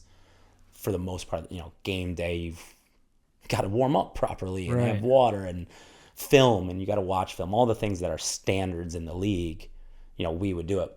But I think without that in the vacuum, like certain leagues don't have any standards. And, if you're playing State Cup, you can be a dad coach in jeans and never have played the game. But if you've got really good players, you're going to win, and that means you've done it right. I don't know. And so I think that's the biggest thing it brings is those standards, which do help development. Yeah. And the league is owned by MLS, which is owned by billionaire owners. And so there's a bigger base to draw players into the academies to produce pros to sell them. So I think that's, they're businessmen. They're not naive. Right. It helps their business. It helps, you've got kids that are wearing an MLS Next badge. It's not far different from an MLS badge. And maybe they go watch games. They become fans. So I think that's their big stake in it without really knowing. I do think they're trying to improve the game. And there was a vacuum. When U.S. Soccer left it and didn't have the money, it was a big gamble for them. Why do you think they went with the MLS Next 2? The second teams? Yeah. The gap was too big. To go from being a 17-year-old, at least my time in Columbus, it was the case, and people I talk to now, to go from being 17 playing on the 19s, or 18, really 17 playing on the 19s, because if you're 18 on the 19s and you're not good enough, where do you go? College next year. Right. But if you're 17 on the 19s, to make it to the first team, the gap was huge. And they had USL, a lot of clubs had USL affiliates. Right. So they made their own tier. And the idea of independent clubs, I believe, to have those 17-year-olds not just playing against other 17-year-olds, but to play against men in clubs, but to help bridge the gap. And it allows them to sign a kid on a second-team contract with the aim of being a first-team player. So now, and you're seeing that. Kids are foregoing going to an ACC, a Big Ten school, to sign a second-team contract. What about the league, the MLS 2, what Syracuse is going to be going into and stuff like that, or the 9 clubs in Michigan? What do you think their goal is with that? I have no idea. I think maybe it has to do, this is me just completely guessing because I don't know. Yeah. But I look at some of the locations we've gone to, some of the events, and the way it's bounced around. Yeah. Because they're now going to have massive events. Like the Winter Showcase is the entire homegrown and academy division is eligible to attend. Holy cow. Where is that going to be? It's Arizona and Phoenix. It's La Mesa. There's, I think, 1.5 facilities they're using there. That Barcelona Academy? No, it's different. We went to Phoenix 2 or 3 years ago. It's even a different facility, but It's like a 15, 16-day event. I think if you've got first, I'm there for Wednesday to Wednesday, 8 days, and that's just the 17s, 19s. The next 8 days are the 16s through 13s. How many games are you playing? Just 3 per team. So you play 3 and rest 1, but there's no overlap. So it's 19s go play, rest, and on the rest day the 17s start. Then the 19s play the last one. But I think my guess is it gives them more market share to drive those events and get the cities, the venues they want. But it's just a guess because it seems a big undertaking for them. Right. They are having the original, NAL, who operated the Northeast. I'm not sure I understand. Siri. NAL, who operated the Northeast and the North Academy League prior, SDA, they're the operator of the Academy division in the Northeast for MLS Next 2. Okay. So I don't think they've taken on a ton in terms of the administrative side of it, because the original operators, depending on where you're from, in Florida or the Frontier, are still the operators. But it's just speculation. I actually don't know, but it makes sense. They've added so much. It makes sense because under the closed system, we've cut off 90% of the country in terms of the games, And I think there's an arms race. I seriously do, but through ECNL and MLS Next, all of a sudden ECNL is adding all these RL clubs, right? So in Michigan alone, they added 9 to you think to combat the 2.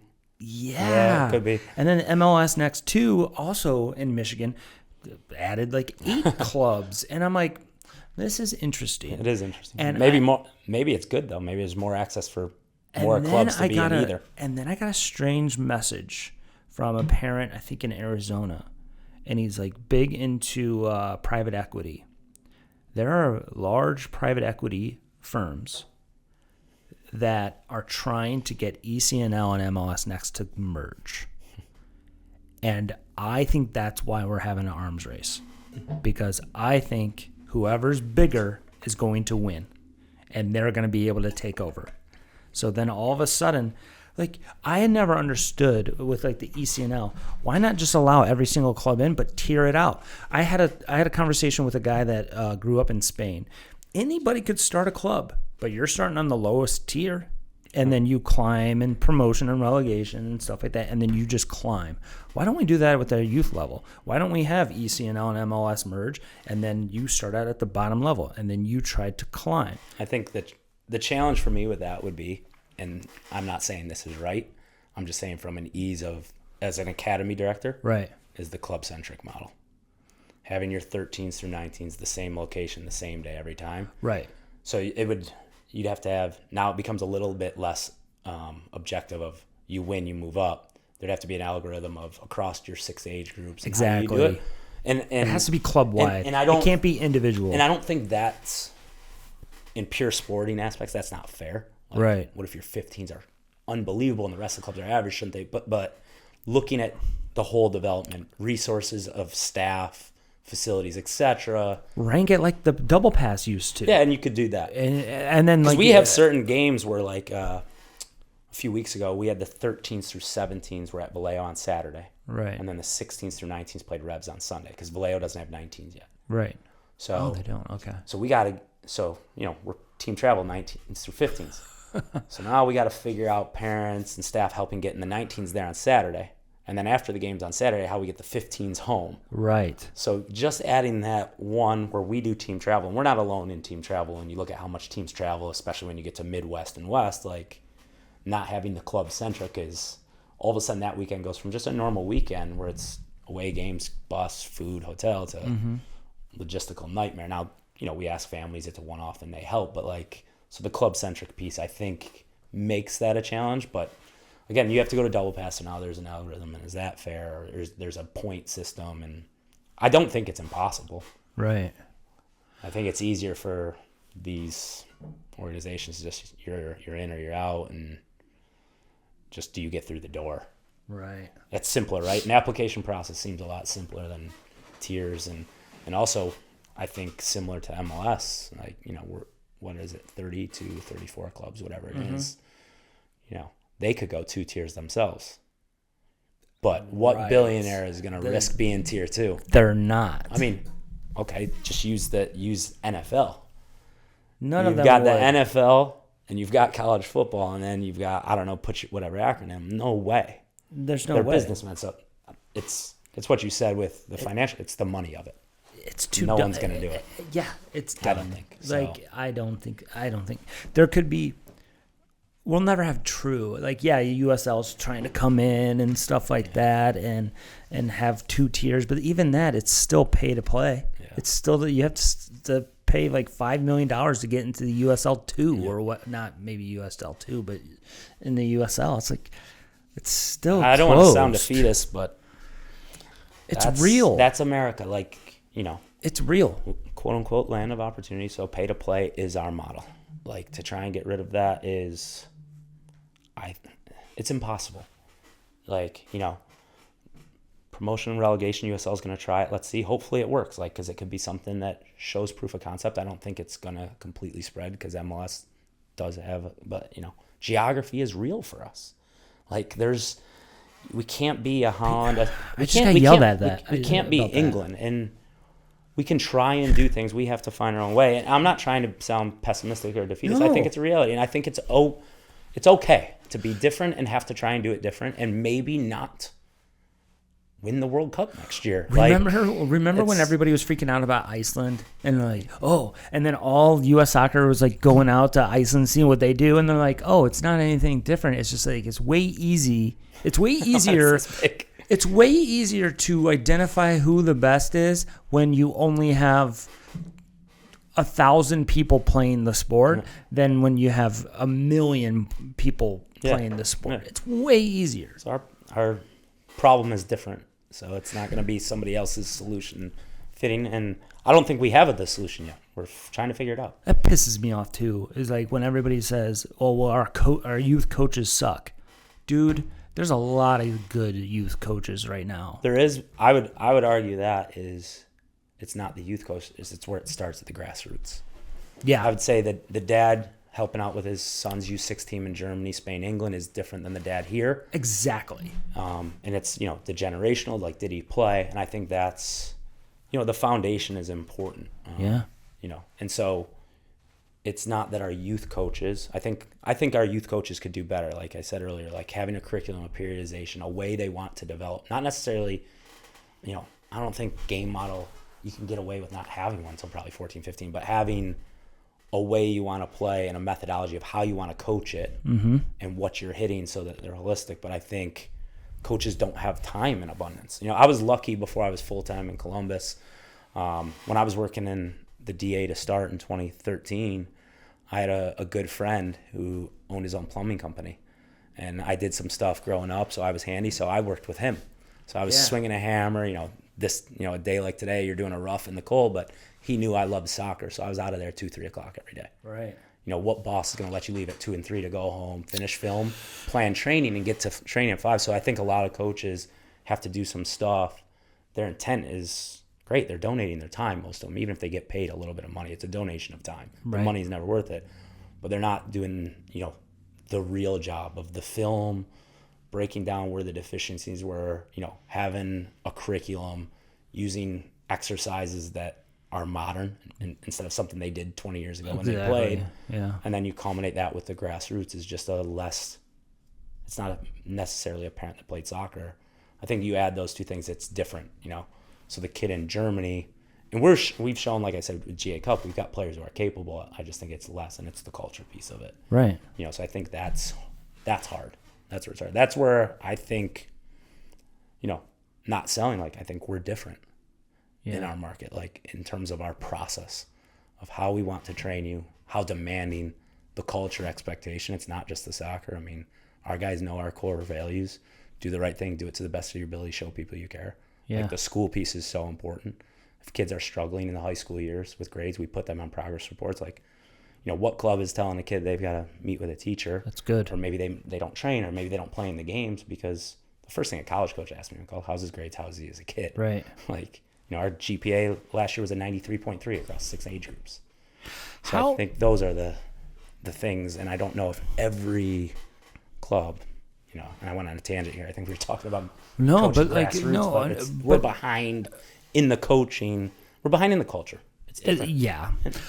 What do you do for college placement for helping with your teams? A lot of players. A lot, but the landscape is. I'll talk about what I do, and then I'll talk about where the landscape. It's so hard on the boys' side. Yeah. So we send a quarterly email. How are you on time? I'm good. I've got About 2 o'clock. I got an hour. You can do. How long does it take you to get home? I can do the Zoom on the drive. Oh, okay. I can live in the car, man. Okay. So we send a quarterly email to 700 coaches. It's about 300 schools, D1 to D3, mostly Northeast.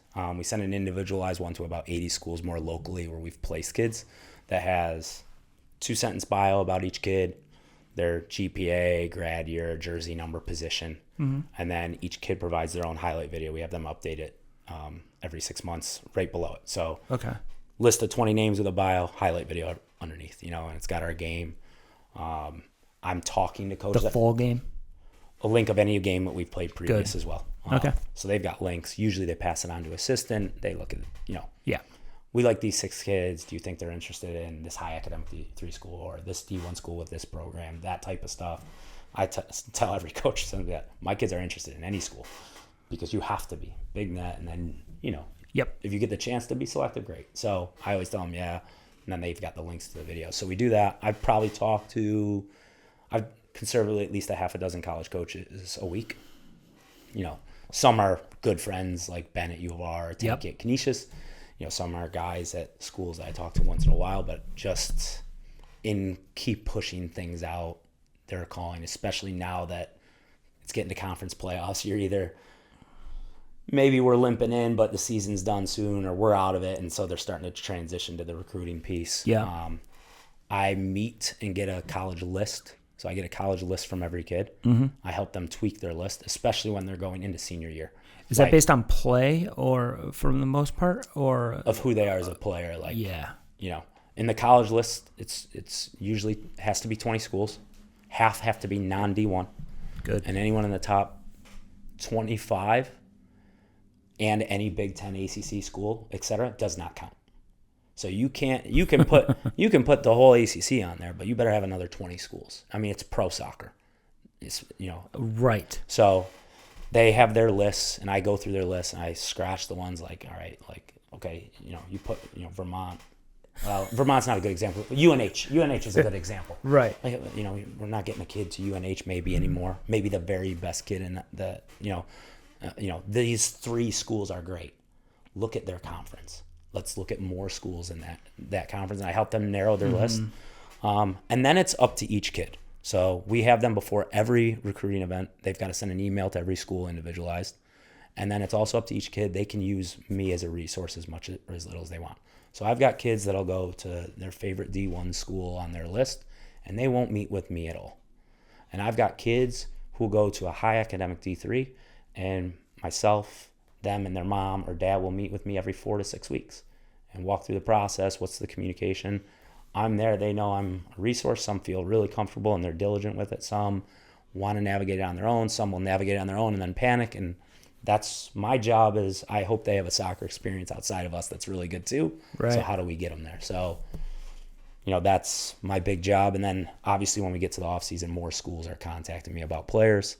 I would say the unique thing right now is the portal and the 28-man roster. Everyone thinks the 28-man roster is a problem because it's limited the amount of roster spots, and it has, but that's not the problem. The problem is the trickle down that it went from 9.9 scholarships for the big schools. You know, and I don't know but let's use Michigan. Yeah. They had 9.9 a year ago. Now they've gone from their roster from 33 players to 28, but they have 28 full rides, and I don't know if they're fully funded, but let's assume they are. Yeah. Because they're in the Big Ten. So Sure they are. So they've got 28 full scholarships. Does the kid who had the chance to go be a full pay at Michigan have a chance anymore? No. Why would they need a kid from RNY or even a Wolves if they can go get a kid who just played 2 years in Sweden, is released, and he's 21 now, 20 years old, was with a pro club playing, and they're U23s on a contract. The 18-year-old kid doesn't have the chance at Michigan. So now where does he go? He goes to Canisius, you know? That kid goes to Canisius, right? So now the kid that we used to send to Canisius 5 years ago, where's he go? You know, maybe he goes Bennett, U of R. Great, Yep. U of R, great school. But the kid who used to go to U of R, and so that trickles down. And now the compounding effect is the portal lets any college coach take a kid starting in December. So most colleges are going to wait and see. Is there I'll use Canisius and U of R pretty freely because I don't think Tanky or Ben would take any offense. But and Tanky doesn't use the portal, so actually Tanky's is much. This is a great one. You know, if you're Canisius but a normal D1 school, why take an 18, 17-year-old freshman from RNY when at Canisius you could get Max on a grad year. Exactly. And I think maybe Tank tried for his grad year, but I think you could get a 20-year-old from even in your conference from Ryder that's played 30 games in the last 2 years. Exactly. And so when you compound the timeline of being really late now because they're going to see the portal first, with the 28-man has taken the top 50 schools and made them unaccessible unless you're really the top local kid, an MLS kid, special.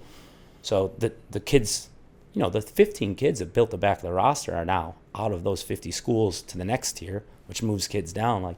It's made it really difficult. And so the ball is now in the court of the college coaches, which is it's a massive challenge. It's tough on kids. It's really tough. It's stressful. I'll use Ashton as an example. What are your thoughts on gap years? I'm almost to the point where if you're a boy and you really want to play college soccer, go take a gap year. Yep. I know a Division I coach, I don't want to say names here, but players that are looking at his school from us, and we've had players go there, they have to take a gap year. And he's just listen, the guys winning the conference every year have internationals that are 22, 23, at 17, 18. Take the gap year. Or take a half gap. Take a half gap, which is the best because you get the spring. But he's like, you might take a half gap and still redshirt. But At least in the half gap, you can train you're all fall. 19 and You're a taking man. your red shirt. You're a man. You're not 18 or 17 taking the red shirt. Exactly. My nephew was playing football at Eastern Michigan, but he had shoulder surgery in like July. So they were like, okay, you're going to do a gray shirt, which is basically a gap year or a half gap. So then he'll join school and the team in the spring, and he'll start as a true freshman. So like, if you can afford to do it and stuff, and you want to play Division I, it only helps you. I mean, it helped Ashton. We have 2 guys doing it right now. One to leave to Niagara, and one to Canisius in January. We've got a guy on a full gap who's got some interest. So, yeah, it's just, I mean, at 18, you're not quite a man, and you're playing against 23-year-olds, and those are men. And it's just, I mean, right now it's 08s for the most part are U19s, and the 2012s are U14s. There isn't a 2012 who can play on the 08. Exactly. We've got 5 guys on the 12s that are training with MLS clubs, but none of them can play on the 19s. So fast forward 5 years, what one of those guys can play with an 08 senior in college? People even if don't realize even if they're that. like, if we've got that's a really good berth year. Even if they're getting big D1 looks, and we've got a guy at U of R playing for Ben, like, we'll take the U of R guy from Ben on our 23s over that 2012.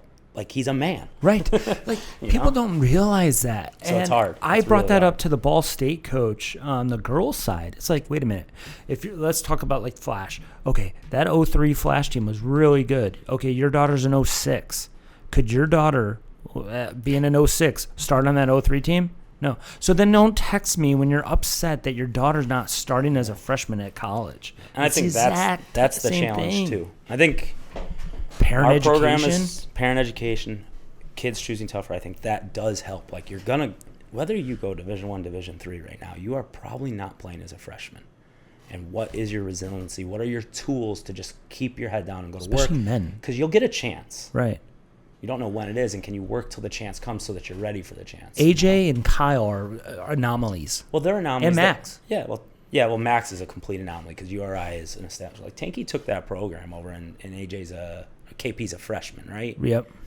We've got guys still going to Canisius right now. They're not playing at the same capacity. Now, you could argue that AJ, KP are better than Guy XY, but Tanky's in his 4th cycle. He's got a full group of guys he's recruiting, so it's different. They're all his guys now. It's different, and he's getting good players. He's getting kids from TFC and DC United and Revs. Like, you can look at records all you want. It's a good level. It's hard. And it's okay. Very hard. And I think this is where parents struggle. I think this is where we try to do a good job. It's okay to fail. I think growth comes from failure. It's okay. Failure's part of development. And I think in some spheres, there's so protected from failure. And we have to deal with it. No one wants to see their kid fail. That's hard to watch. Like, I've got 2 little ones, and I see them fail at anything. You want to help them, but, like, you need to fail. You need to struggle to grow, and you need to have the tools to grow from it, not be protected from it. And I think there's a lot of spheres in kids with school, even sports, I think, that are artificial. Like, we send, across time, I think our thing's 70% D1. Like, we're not the only places sending kids to play Division I soccer, but how many kids are prepared when they get there is the big question. I don't care about the label. D3 soccer's hard. We've got a kid who he scored a couple goals, but he just went to Tufts. They're number 1 in the country. He's a freshman there. Like, is he ready to struggle? Like, he's gonna struggle. We sending guys to UA and NESCAC schools. Like, those schools are, they're done in November, December recruiting. They're done before your Patriot leagues at times. Like, those are hard places to play. Case Western in Cleveland, University of Rochester, a Brandeis, a Hamilton, Conn College, those types of places. Like, are you prepared to not play? Amherst. Yeah, are you prepared to not play as a freshman and grind? And Messiah. I don't think a lot of kids are, and I think at least in the Rochester market, where I really know the landscape, I'm from it. I know guys that are going to other schools that aren't a part of our program. Like, the amount of kids that have gotten pretty good schools as freshmen in the last 3 years, and they're not there by the following fall, if not playing, it's kind of like, how much challenge were you provided by, as a high schooler? Or the adage that I'm seeing a lot, at least, like, this is the best player I've seen in a long time. Like, well, there can only be one best player. Exactly. Like, you know, I think that's real. Okay. When you say that, like, we don't allow kids to struggle anymore, I think that also started with the development over winning thing, because all of a sudden we took away winning meaning anything. So when we lose, it's like, oh, okay, we're just focused on development. So now it's like an excuse of like, okay, why are we losing? Oh, it's because, we're just developing. I think we kind of like took away the struggle. If you say that, you're taking away the struggle. You're a crutch and not helping them. I mean, I believe our club's a development club. We're developing players. I do too. You watch our staff. You watch most of our players. I think our players, depending on the birth year, if they lose a lot, I do think natural human behavior, there is a desensitization, which I don't love. Like, we lost again, which I hate. Right. I'm sore there. Like, it drives me nuts. But, like, you watch how most of the kids, and I'll speak for myself, is, like, my wife will tell you, we win, I'm a pleasure to be around on Saturday night. We lose, and I try not to take it home, but she just knows me enough. Like, it's different. And she's probably the MVP of our staff, like, because I'm away so much, but, like, it's different. Like, the winning, and my job is to develop the players, but winning's part of development. We have our stages. At 13s, 14s, we're teaching them to train. At 15s, 16s, teaching them to compete. And 17, 19, teaching them to win. Learning how to be competitive, just wanting to win is important. But you don't have to win. 13s, 14s is teaching to train, but we want to win. It's part of the game. It's the only reason you play anything is to win, But there's different other objectives underlying, but we're trying to win. I shouldn't say my staff, our staff, you won't ever hear say, oh, we lost, but it's about development. It is about development. Did we get better is the goal. Right. But we want to win. Because if you win on Saturday, you know how training is on Tuesday? It's different. The buy-in's different. How do you keep your sessions competitive? Or, like, even if, let's say you play, like, the Revs, and then you play New York City FC, and you lose, and the boys are down, but how do you get them back up to train and to compete and one to win? It's like, when you're right, like, sometimes they're like, oh, why are we doing this? We're just going to go lose this weekend at Westchester or whatever. And we're dealing with that a little bit with the 19s, 17s right now. Like, the 17s have lost 2 heartbreak ones. The 19s lost a close one. Like, it's really difficult. We have certain things we do. You see it on social media. We post our Buzz Cups. We track how many times you win. Yeah. We try and build competitive stuff in training where, kids want to be on social media. You try and play a lot. Part of our, whole methodology is the game is the teacher. We're going to play for a minimum of a third of training is playing, if not half. Right. Are you playing 11v11 or is it small-sided? It's always different. It mixes across the 3 days, and it all relates to where we are in the physical periodization. So it's not just a tactical periodization. So we work in 6-week cycles, 2 weeks of extensive overload. So on the Wednesday, we're playing 8v8 through 11v11, which is where we're in now. Right. And then 2 weeks later, it's 2 weeks of intensive, so it's 5v5 to 7v7. And that's 2 weeks of speed, which is 1v1 to 4v4. So so today it's going to be, I'm actually tweaking a little today. This is where there's the science of coaching and then you go to the art. But, today we should play 8v8, 11v11. So I look at my week and I say, okay, today's 8v8 to 11v11. We're going to play 3 times 13 minutes. That's the load, on top of the exercises we do. Tomorrow I want to play 7v7, just when we do whatever exercise I'm going to play. So that means yesterday I would have tried to do some 3v3, 4v4. So we're mixing all different 11v11 and or 8v8. It's going to be the big numbers and relationships.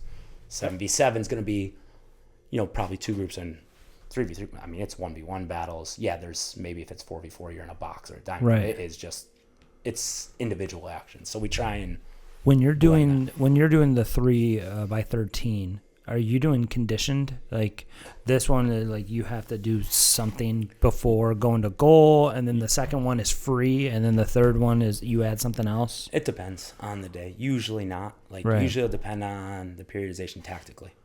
So like today is a build-up day, or today's a high press day. Tomorrow's build-up.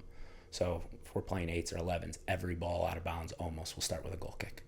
Whereas if it was a midfield possession day, it would start 2/3 or with a throw-in on the side. Yep. That way you're mimicking the part of the field you're working. I like that. That's a good way. Like It's all about triggers. Yeah, we try and do it.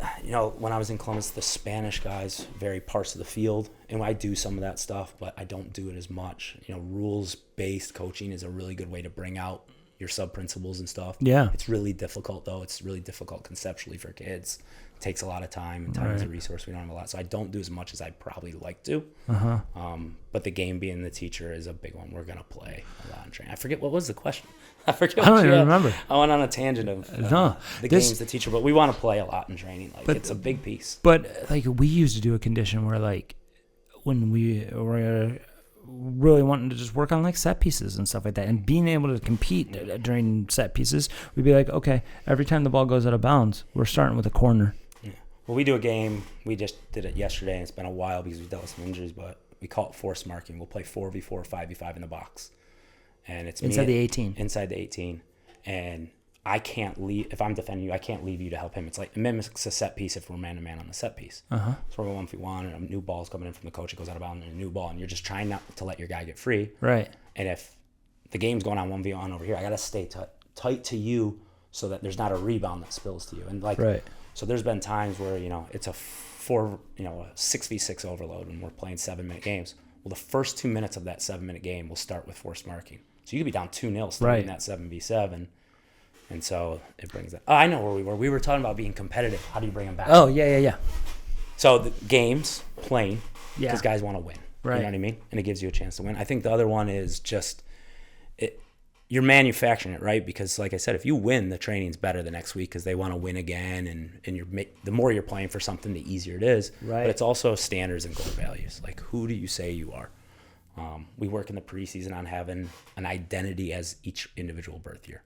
So they know our core values. Do the right thing, do things to the best of your ability, show people you care about. Who do you say you are as a team? And we've talked about being passionate and consistent, those types of things. And so now, okay, it's Tuesday. You're down because you didn't win on the weekend, but you're gonna mope. Well, we just said we're gonna be passionate and principled. And that's not passion. That's not team first. That's one of our identity. So it's drawing them back to the identity. Okay, separate act from feel. It's one of our principles. We're principled as an identity. Is it okay to feel sad that you lost? Absolutely. You're a human. Don't show it. Separate act from feel. It's a Messiah thing you probably read in the book. You can feel sad. You can't act sad. You can feel mad in a game at a refereeing call. You can't act mad. That's my job. I got something to do, and so training on Tuesday and they're kids. We're humans, they're not perfect at it, but because you have a culture and an identity, you can draw them back to it because we agreed that's who we said we were going to be in the preseason, and no one said they weren't going to be this. So align back to it. Or you don't need to be here. You're choosing to be here. So if you can't be that, and maybe we need to, and it never gets to that. They just realign because there's a critical mass of guys that are at least pulling in that direction. You become the outlier. So and it's not perfect. It's really difficult. Really difficult when you lose. Difficult at younger ages. The older age is really difficult, but they're playing to win and try and play for something, but also they know what's next. I think people use that as an argument against the academy, as it's about getting to college and not your community. These guys do want to commit to college and go, but right. I at least, and maybe I'm naive and completely blind, but I'm hard pressed to find a guy that's showing up on Saturday this weekend playing Bayside from Rhode Island. When he gets the ball, he's thinking about his highlight reel and I'm going to make something happen, Right. He's trying to win the game, and sure, it's in front of, 50 people that are moms and dads and not his school population, which would be way more cool. Right. But he's trying to win the game. And, he's getting a lot better because it's really hard to make anything happen because the guy you're playing against is very good. Yeah. I mean, he's a guy you're probably competing for to go to whatever school that is. Exactly. So. Does the MLS as a whole talk about college, or is it all about developing pros? No, they just talk about developing players. they've actually done a really good job. I think in the DA days, it was very much about pathway to the youth national team. And the pro clubs were a part of it, so there was some access, but it was all about getting kids to training centers, developing them the right way to make national team, youth national team players. Whenever the MLS leadership are talking, like they know 99.9% of this is about getting a kid to college. They're very aware of it.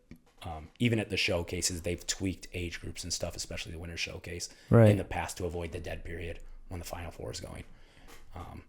So like they're aware of it. I think they actually might have just done it with this when they tweaked the start date for the 16s and moved it back so they weren't hitting the dead period because Division I can't recruit during the Final Four. Right. So they're aware of it. They know about it.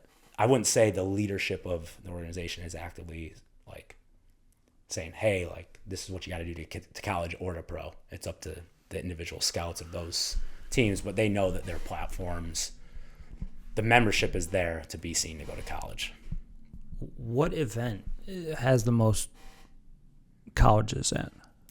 Is it playoffs or is it, Texas or? It's probably the same relatively. Dallas Cup or whatever. The best event, talking to college coaches, is what the league calls our flex event. Flex. MLS Next flex. So it's qualification. It's really difficult to get to. So like this year, it's 32 teams. Where's it at? This year, it's at I forget. Oh, Dallas. It's at Toyota in Dallas. Yeah. So it's 32 teams per age group, 15s through 19s only. They put you in. Actually, this year they just expanded it. It used to be 16 group, or it's going to be 20 groups, I think. I can't remember exactly, but they put you in groups of 4, and if you win your group of 4, you get a wild card. Wow. To the playoffs, but still, I think it's 20 times 4. Yeah, I think it's 20 groups, 18 to 20 groups, which is 80 teams, but so half the teams are out. But of the 80 teams, you're talking about 30 MLS clubs that will make it. So there's 50 spots. So you look at our division, 4 amateur clubs out of 10 or 9, depending on the age group, make it. It's really difficult. So we're New England, Boston based. So like you look at the clubs up there. So 60% of the division are out. Like you got to be in top 4. Like that's really challenging. But the college coaches love it because every game means something. It's where I wish they got away from the knockouts and to start the playoffs. The DA used to do group stage. Right. And the whole like science or reasoning behind it is to prepare kids for MLS Cup and the national team to play knockout tournaments. Right. But what's the first round of MLS? Best of three. Messy. What's the first round of the World Cup? Group stage. And so like, if you lose in the first round of MLS Cup playoffs, you've got one meaningful game out of the event. Whereas if you start with a group stage, you get 3. So I like the group events. I mean, we almost won last year's. We beat Barca game 1, the 08s. Lost 2-1 to GFI the next day and went 2-2 with IMG. Had we won the penalties IMG in the other game gone to a draw, we were through. So with AJ's group, we won day 1 against San Diego club. Who would it be?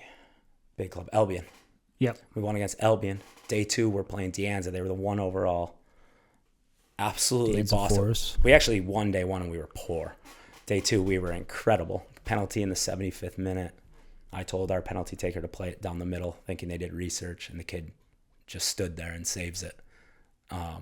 We lose in penalties. Had we won that, scored the penalty, and see out the last 15 minutes, the other game went our way. We would have won the group on day 2. So like we've been close when we've gone. We've been close. KP's year, we beat Portland day 1. Portland Timbers 2-1. We ended up losing the other 2.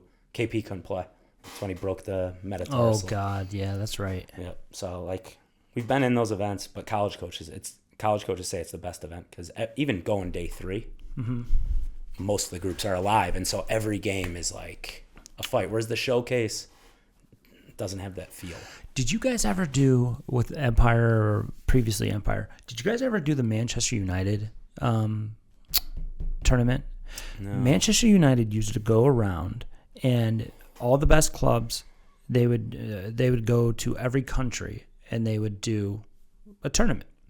And if you won that tournament, you go to the national final or the world finals at Manchester. Okay. Vardar won it one year for the United States, but they're condensed games. You were talking about like every game Like meaning GA Cup. something. It was like 30-minute games, so it was a sprint, and it was like you had to win. And then the year that Vardar won it, Manchester United was actually doing their preseason in China, so the World Finals was in China, and I just remember talking about like that environment was the most intense environment for a lot of players, and I don't know why they stopped doing it, or They do that for GA Cup. They go 60-minute games. 60-minute games, and it's So, a sprint. I think they do 2-day 1, 1-day 2, rest, then 2-1, something like that. And the amateur clubs have an event they do. It's the National Academy Championships. It's held in IMG. It's usually what is February break here in Western New York. So we don't go to it. We could. We don't because we already do so much travel and the costs. That's true. But it's usually that February break week. It's held down at IMG, and they do the same thing.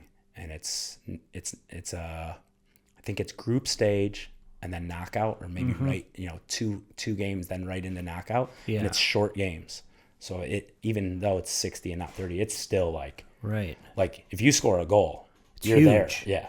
So like it is a sprint. They're piloting that at Fest, the winter event, MLS is with the 13s, 14s. Right. Because the feedback from college coaches is the games are friendlies. They want to see games that mean something. So they're piloting it this winter with the 13s, 14s of doing that just like that, 60-minute games. You play 5 of them guaranteed. Right.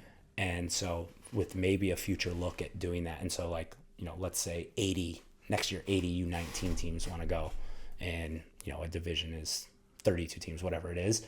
They could have 2 champions, and you're playing for something at Fest that doesn't relate to the league because it's an optional event, but at least you're playing for something. The games have like that fight. It needs to look like a playoff. That's what college coaches want to see. They want to see you competing to win. And here we are going and playing friendlies in the desert. It's tough for a college coach to equate. When you are getting ready, let's say you're taking a team to flex, are you different leading up to it? Or is it this is what the periodization calls for, or are you like a little more ramped up, a little bit more intense? Depends on what the group needs. The periodization is exactly the same till the immediate week of, and then everything will be adjusted to the opponent, which usually for us, because of our style of play, people know we will build from the back. People know we'll high press, so we'll look at opponent 1 and tweak to them. But everything else stays the same in the periodization. If it's a group that is kind of lax casual, I might ramp it up a bit. If it's a group that is like honest, like KP's group when they went and they were playing Timbers, AJ played up in that event. Mm-hmm. He played as a left center back. Like it was a group that played way more vertical. We didn't have the ball very long, but our front 3, 4 were incredible. So even if we couldn't get behind, we could repress you. Like that group, we just talked about making the most of the moment and those types of things. They didn't need to feel the moment. They knew it. They needed to just go play, Mm-hmm. If it's a group that's a little bit more casual. But I think if you talk to the guys, you probably have, I can be nuts, so I don't need to ramp too much up. It depends on the group. I think also too, 17s, 19s now, like I mentioned, we're in a tough moment. I've been pretty light. Like they don't need me to be all over them. They need me to lift them up. If it's a group that's doing a lot of winning, I almost then have to pull them down to earth and call out like a really small detail that was missed so that like they remain grounded. But it's group dependent, but I try to be the same. Kind of back to that process. I'm going to, if it's a flex week, all right, I've watched 5 to 6 games of the opponent instead of 2. I've gone way back. I've had the staff watch every goal, and we know every penalty they've taken for the whole year. Right. I'm not doing that for this Saturday's opponent. I've watched the last 2 games. I don't have the time, but... What are you doing for this Saturday's opponent? How much goes into watching film, and how much of it is breaking down the opponent and this is what they do on set pieces, this is how they like to build, this is how they like to press or whatever. How much is going into your regular season games? Set pieces, what they do, very little. Okay. Because not a ton is unique. There's certain clubs that'll do something and we know it every year. I don't know who watched this, so the competitor in me, I'm not going to say a club that does something from a corner and we talk about it every year, but if they do something unique. Is your system out there? Like, you know what I mean? Like, oh, this is how they know. RNY. Yeah, they know we're gonna build from the back. Teams will press us. Like, teams will be very aggressive, press us man to man. They know we want to play, and we at the older ages when we've got guys that are physically able to hit a ball and do stuff, we take advantage. It's actually all right. I'll give one. We can tell from the first kickoff we have normally if an opponent's watched our film. Like, we do something that if the opponent doesn't adjust to it, we know if they've watched film in every age. Well, 15s through 19s. What do you guys do? I can't. I'll tell you after, but Well, I just saw a video. They were talking about like, oh, the new tactic is just kick the ball out of bounds for a deep throw in. We've been kicking the ball out of bounds since 2017. Right, and people are like, why? And it's like, it's smart because then you start immediately pressing and not trying to build. If you go backwards, you probably know us through our guys. We build more than anyone maybe in the market. If we go backwards on a kickoff, I want to physically go out on the field and remove someone. Like, let's not start in our end. Exactly. We build up because we just dealt with something. You know, especially if we just gave up a goal. We got a goal kick because they just had a shot. So like, let's go. Dude, I saw a coach. What he would do is that, like, whenever you give up a goal, they would go immediately back into like build and try to build with the goalkeeper to rebuild his confidence. No. Go away from them, reset. Exactly. And play in their end. They make a mistake, you get a chance, it's 1-1. But no, I if they do something set pieces, we'll do more of our set piece stuff and executing that. Our set pieces are pretty consistent and simple through the age groups. It's changed. We changed a lot of the set piece stuff this year just with where the game's going. Yeah. But we align it 15s through 19. So if a guy's up, we can execute it the same. They have books though, like 16s through 19s. There's no subbing, so they'll get a 12-page packet PDF from us the morning of the game with their set piece roles, where they go, corners, wide service short, free kicks. If we get a penalty, who's number one, who's number two, those types of things. If you have a number one and a number two, do you let them decide on the one's field? Choice. It's one's choice, and if he doesn't want it, he gives it to two. If he wants to hand it to two. If both aren't in the field, which I've never seen, and again, if we get a second penalty, it's one's choice. If he scored it, and we talk a ton about it. Like, you go to flex, every game goes to penalty. So penalties, I think Gareth Southgate did a great job with England. Penalties are not a lottery; it's a process. Like, it is a process. I mean, Harry Kane, when he missed the goal against France, like he said, if we had 3 penalties, I knew where all 3 were going. I just missed it. I hit it just high. I think it hit the bar just over the bar. Mm-hmm. Like, our guys know, there's, I think it's from tournaments 4 years ago. So previous World Cup, Women's World Cup, I think one of the South American tournaments. But if you wait 2 seconds, if you take a penalty within a half second of the whistle, it's 50-50 if you make it. If you wait over 2.5 seconds, it's 81% you make it. I agree with that. They've done the numbers. But do you know how hard it is? Even though we coach the process, we'll get a penalty in practice. You can't replicate practice. But I'll say 17s, 19s. All right, 1 penalty each. Loser runs a max sprint. Yeah. 17s, I'll blow the whistle. I'm just an example. That guy will take his breaths, wait 3 seconds. The longer you wait, the more odds up, and he'll score it. 19s is up. I blow the whistle. He goes and takes it. Right away. Like, even though we talk about the process, like, we have to really focus with them, and we do it like, you pick your spot before the game. You don't change your spot. And there's certain guys who like to do those, see where the goalkeeper goes. Right. I say, no problem, but you better not miss one in practice. You better make it. But like, we talk about picking your spot, big believer on hitting the top half of the net. That's a proven one. And we just focus on the process of it. So the set piece stuff is organized. The tactics of how we're going to play, we know, other than we have two ways we want to press. We have 2 ways really we'll be mid-block, and we have 2 ways we'll defend in general. And then in attack, we have 4 or 5 different build-up models that all result in one of 2 different ways we'll finish the attack in the opponent's half or the middle block. And so we dictate based on the opponent, and we can change it in a game, which gives us different looks, but that's where shape doesn't matter. The principles are the same. It's finding free players' advantages to get behind to score goals. Like, I'd rather that the opponent stands right up on us, man for man, and we've got 2 versus 2 high, and we just walk the ball as far as we can, play 2v2 in there.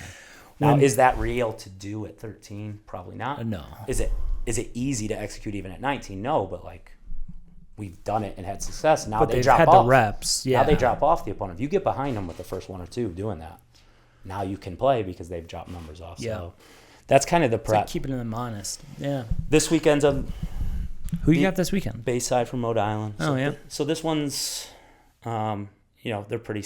A lot of teams will defend in a 4-1-4-1, a traditional old 4-3-3. We are seeing a little bit of a 3-back, like the modern game's coming in. So it's pretty standard. Didn't you guys transition? AJ was telling me It's that. it's one of our alternate shapes. We can play with 3 in the back throughout the game, or a lot of time when we have the ball, we're 3 at the back. Right. But we don't normally defend that way. It's not. It's like something that we change to depending on the game. How often do you guys change? Like halftime? The shape? Yeah. Like going into at a halftime break. Yeah. Not a ton. Yeah. We'll change throughout the halves. Sometimes we won't do something during the first half that we know will work In the second, and then because we don't want to show it and have them adjust at halftime. That happens a lot. Yeah. We'll have a problem with the build-up, and we're like, let's just stay with it. There's 12 minutes left. just We get know to this will halftime. work. That's We'll what talk- AJ said. We'll talk once. at halftime, and then the opponent can't adjust Yeah. at the half to deal with it. Gotcha. So that helps us. When Ben Schmidt went to St. Mary's or Shattuck's, Yep. Same thing. he I would have like Daniel in here and AJ, and they were so worried about playing Shattuck's in like playoffs or something like that because Ben knows us. Ben knows our system. And it's like, I mean, does Tanky and Ben Cross run the same type of system with the same verbiage and everything? Tanky's probably closer in terms of verbiage. Okay. System similarities, I think, in what I've seen him do. I don't know exactly. We haven't talked about it, but I know he believes in a lot of the same stuff. Yeah. I mean, we were together for 4-5 years Right. before he got the Canisius job. Right. 4 years probably. So I bet a lot of the verbiage is the same. I know he's doing some different stuff and has to, especially defensively, It's just a because the different level game. of the level of the player is so much better. It's Division I soccer. Right. Ben's definitely different. I mean, we weren't together for a long time, but there's a lot of similarities in terms of like the principles we believe in, Right. how we want to play. Now, Tanky especially and Ben for sure, there's times they have to be way more pragmatic, the opponent is, if Tanky's playing Syracuse, he's trying to get something from it because it'd be a big result. Whereas if Yeah. I'm playing Toronto, I'm definitely trying to get something to it, but I'm going to be a little bit more principled with how we play because we're not supposed to get anything from it. And it's a friendly, right? Like, Yeah. But yeah, I think in who we are as people is probably more aligned than the soccer, although we do believe in the same things in the soccer. Right. And Tanky ran the pre-academy for the last 3 years. Ben runs it now. I mean, Ben's got... Oh, Ben's doing it now? He does Sundays because Tanky just had a little one. I thought it was Crawford for some reason. AC does it with Ben. Oh, okay. Yeah. Got it. AC does it with... Usually AC does Tuesdays, Thursdays, but they move training times later, so he's been doing Sunday mornings with Ben. So, yeah, our 9s through 12s have Ben Cross running pre-academy. That's awesome. Who has an MLS Cup ring as a coach. That's awesome. It's incredible. He loves it. He coaches them the same way as I saw him coach the 23s in Columbus. The way he coaches the college guys, he shout at them and they love it. I had a mom come up to me last week. Are the same coaches doing the next phase? I was like, yeah, they'll be the same guys. How does your pre-academy work? It's just Sundays. It's club neutral. So we've got kids coming from Cuse and Buffalo. And we do 7 sessions in a phase. We do 3 phases. So September, October, November, December, January, February. At March, there's so many tournaments. They go outside.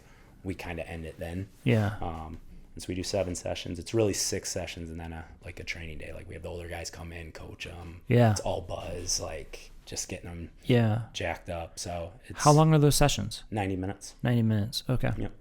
And then they play for 30 minutes at the end. They play for 30 almost. minutes at the end. Almost always 4s, And that's especially kind the of youngest age. That's like your identify. Yeah, it helps us identify players. It gets identification it gets process. the players and parents comfortable with who we are, so we're not these strangers at a 2-3 day tryout. Right. We get to see players grow. Like Quinn Alcott, who's at Syracuse, is a great example. This is when we only had 15s, 17s, 19s. When Quinn was trying out for the 15s, we already knew he was good enough, but he was in a real. He was right at the top of his PHV. He had grown a ton, really tall kid, and he couldn't pass trap. Like, I've talked to Quinn about this if he's watching, but like, you know, he was really gangly. He was going through his major growth. Yeah. He like just was in no control of his body. And it's a great example of like, if we didn't have 2-3 years of knowing this kid, it might be like, tall kid, not good. Could have gave up on him. He wasn't good. He couldn't move. It's not his fault. But if we use that snapshot to assess him as a player, which a lot of coaches do, then a kid who ends up at Syracuse University doesn't get the opportunity on, you know, the top team in the market like that. So like, it helps us understand who kids are, you know, not just players, behaviorally, you know, like this kid's good enough to make the 13s, but we're going to have to talk to him about this early on to help him not be mature. He's still 12, 13, but like more professional in his approach. And that's helped us a ton. Are you guys still doing bio banding? And does the MLS still like really support that, or go into that a little bit? So you can have 3 players per team bio band down. So we can have, and we've got a 2010 who plays exclusively with the 11s. We got a 2009 who plays exclusively with the 10s right now. And then we've got probably another half dozen kids that are eligible, but they play probably mostly with their current birth year because they do well enough.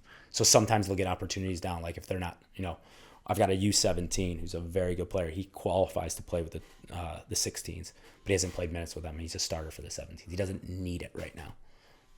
So for people that don't know, bio banding is if you're like on the smaller spectrum of the age group. It's not smaller, it's growth based. So you can go the other way. Like if you're huge, well, we can play kids up athletically dominant, then you can play them up whenever you want. That's what AJ did. And, we do in training a ton. We play kids up in training a ton to stretch them, challenge them. But for people who don't understand it, so you look at where they are in their growth. So you're a 0 if you're growing at your fastest rate in puberty. Yep. You're a minus if you're going towards that. You're a plus if you're coming out of it. And so, you know, using the U16s, if most of the guys are +1, so they're 1 year removed from that growth. But you got a guy, and maybe he does look smaller, just a little smaller, but he's a 0. He's a year behind. He might qualify. And MLS has metrics, so we do 4 different measurements of the players, put them into a spreadsheet that MLS provides that's locked, and it spits out where they are in that PHV, peak height velocity. That's where they are in their growth. Okay.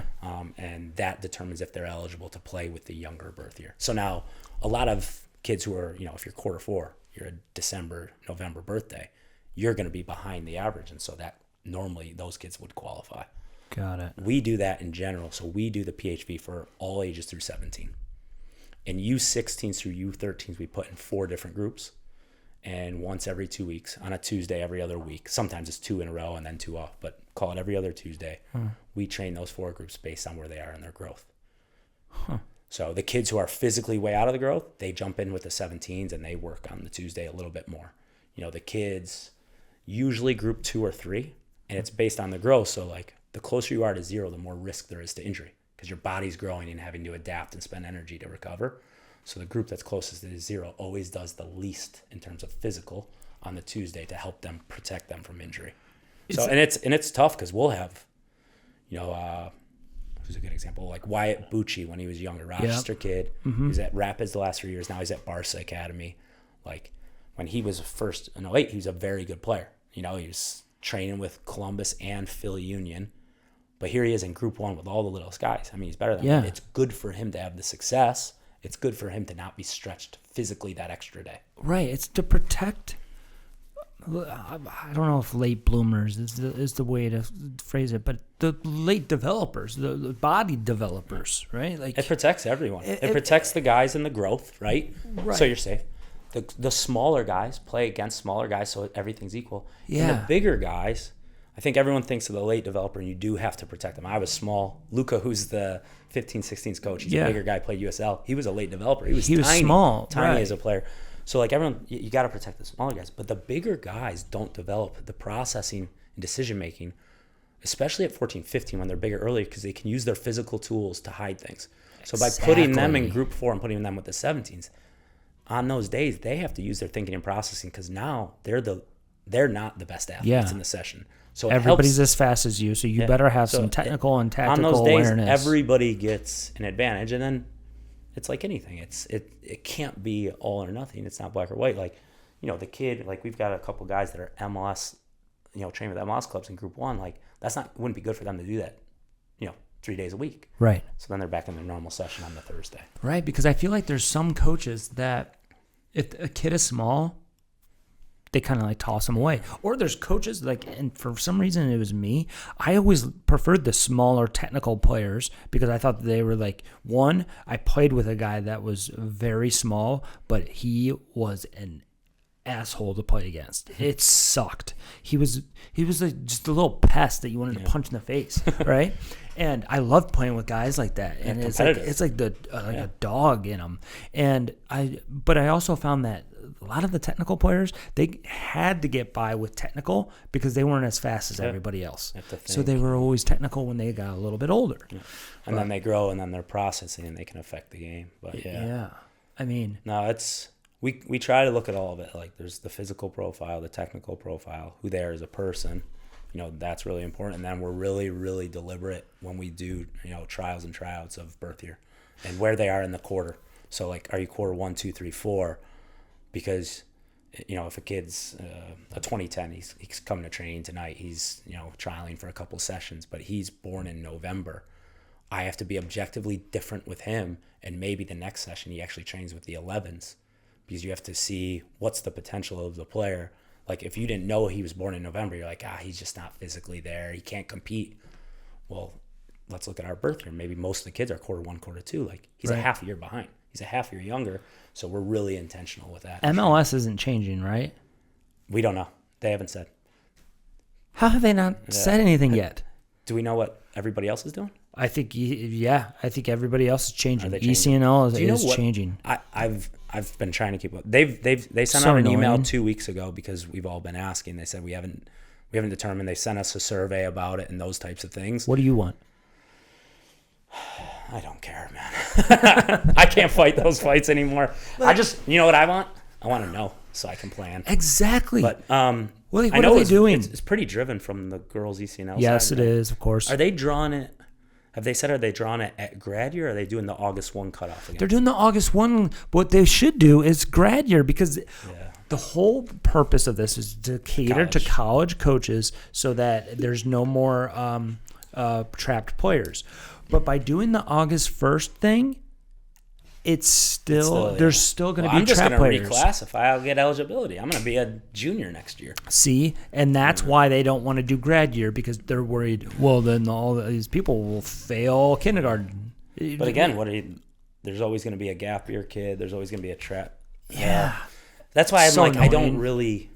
That's why I said I don't care. I want to know because there's always going to be somebody, that's done. I was a July birthday, so I was. That's December. Yeah. I was the youngest, always. Now, my brother was an August 3rd birthday. So growing up, he was the oldest, August 1, So, like...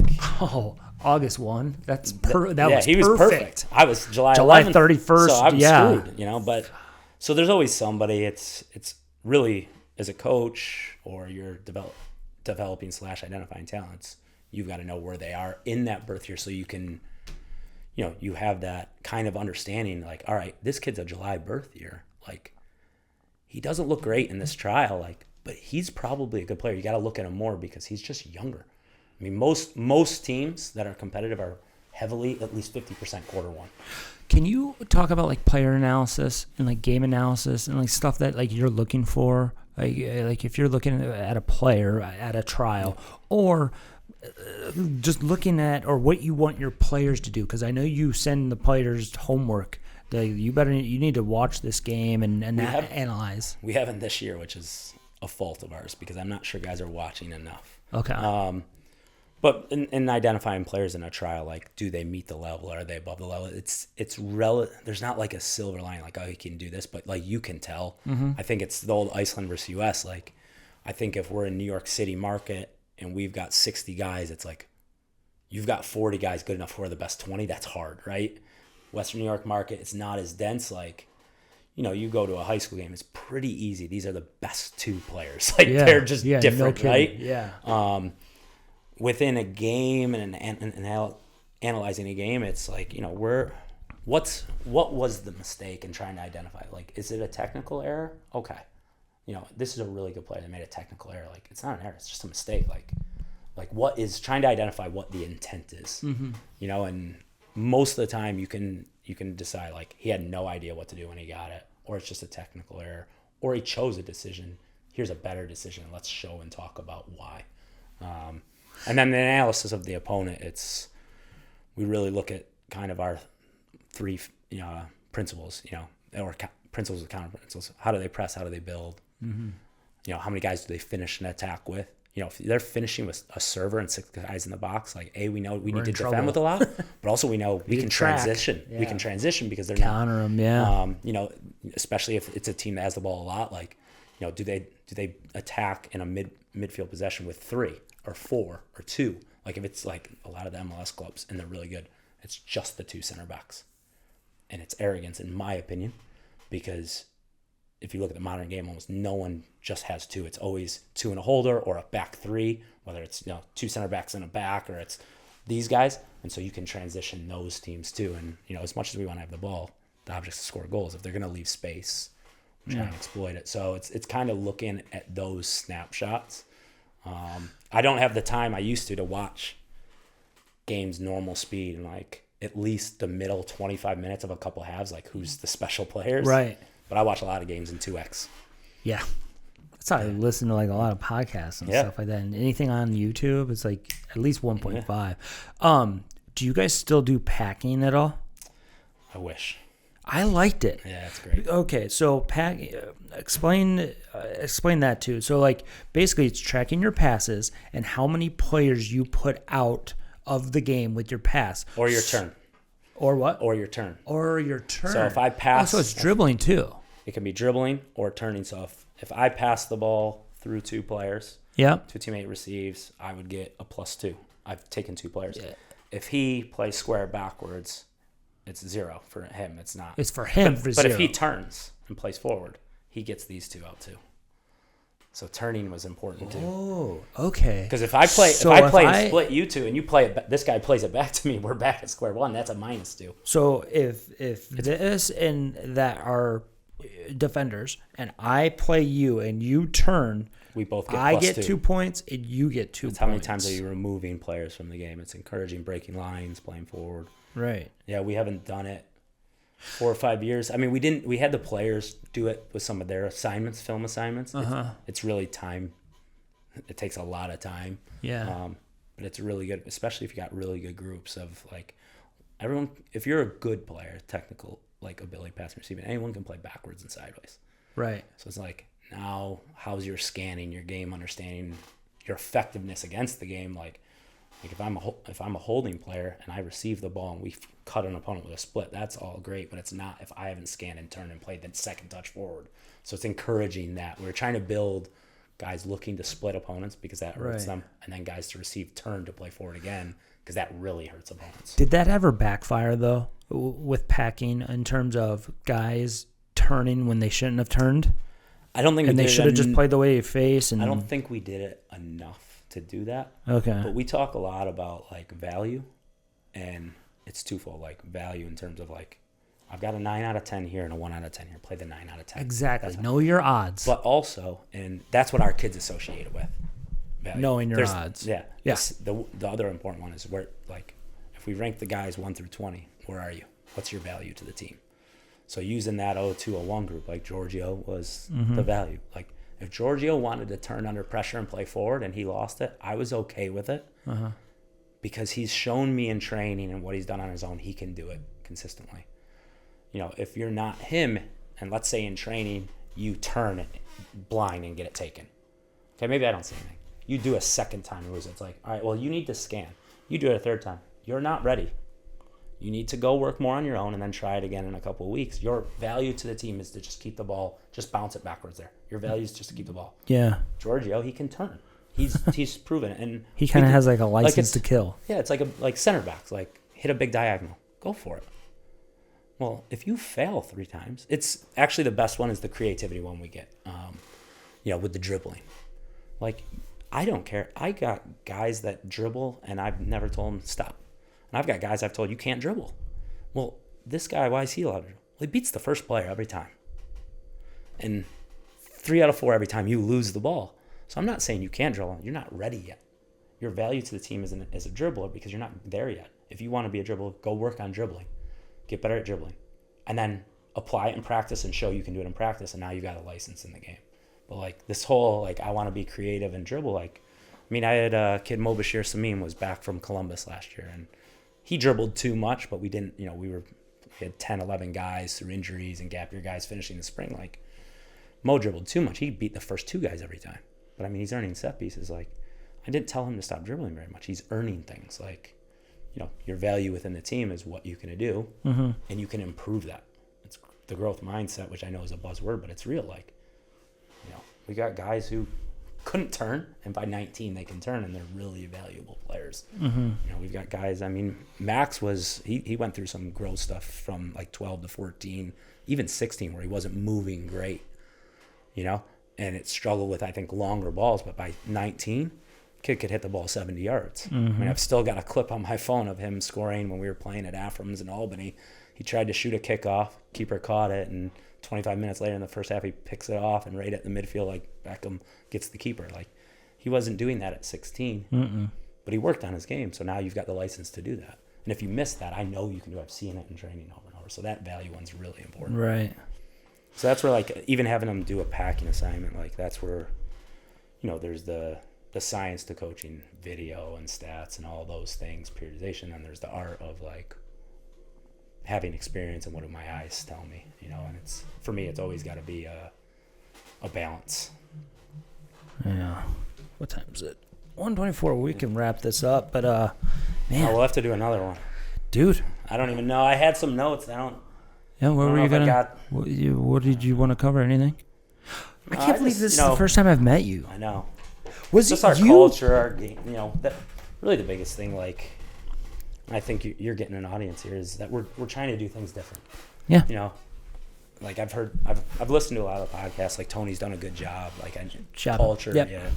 Like we have a culture in a way. Like we're like I think we get maybe a little bit stick that we come off as arrogant, but like we just have our own way and we really believe in it. It's like, you know, this is I think I said earlier. This is a I've tried to work with players, or not players, staff and people. And you look at, we've got 8 alums or 9 alums coaching. They all come back. They come back. Like I've tried to build with Paul and guys like Tanky and Ben. Isn't Daniel like coaching with like the academy too or something? He does doing something. Yeah. He could run sessions. That kid knows his stuff. But he does. I've tried to build a program that I would want to be a part of if I was a high level player. Yeah. And so the values of it, the educational piece and holding the kids to a standard. Like I was lucky enough to be really intelligent, do well with school without trying. And almost to a fault that affected me in between senior and a couple of years of college of not taking it serious enough that I had to figure things out. Like, so building that process driven, like it's holding kids to a standard and then having a game model and a way we want to play that challenges them to help them develop so they can go play any style, but also, and this is a bit selfish, like I think this would be fun to play in. Like, on the front foot, trying to win the game with the ball, with the press. You know, there's games, the Barca game we won last year was incredible, but we defended once we went up 2-0, 5 minutes we defended low block. Held on. That was not fun for anyone.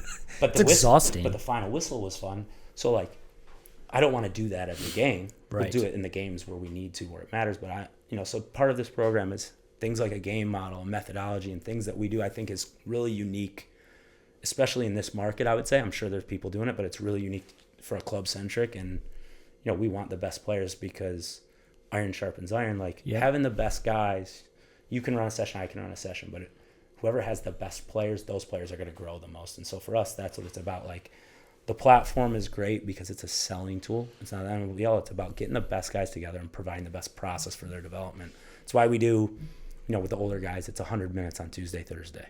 It's why it's a 2-hour session today. On Wednesdays, it's an overload. Like, you look at the MLS clubs, if they're getting 8 sessions times, that's 10, 12 hours of training. Well, we're getting 5.5. Whereas if we went 3 75-minute sessions, we're not even close. Nope. So at least we're getting halfway. We're trying to do things. The first thing every one of our players are going to do in college is lift with the strength and conditioning coach. Oh, yeah.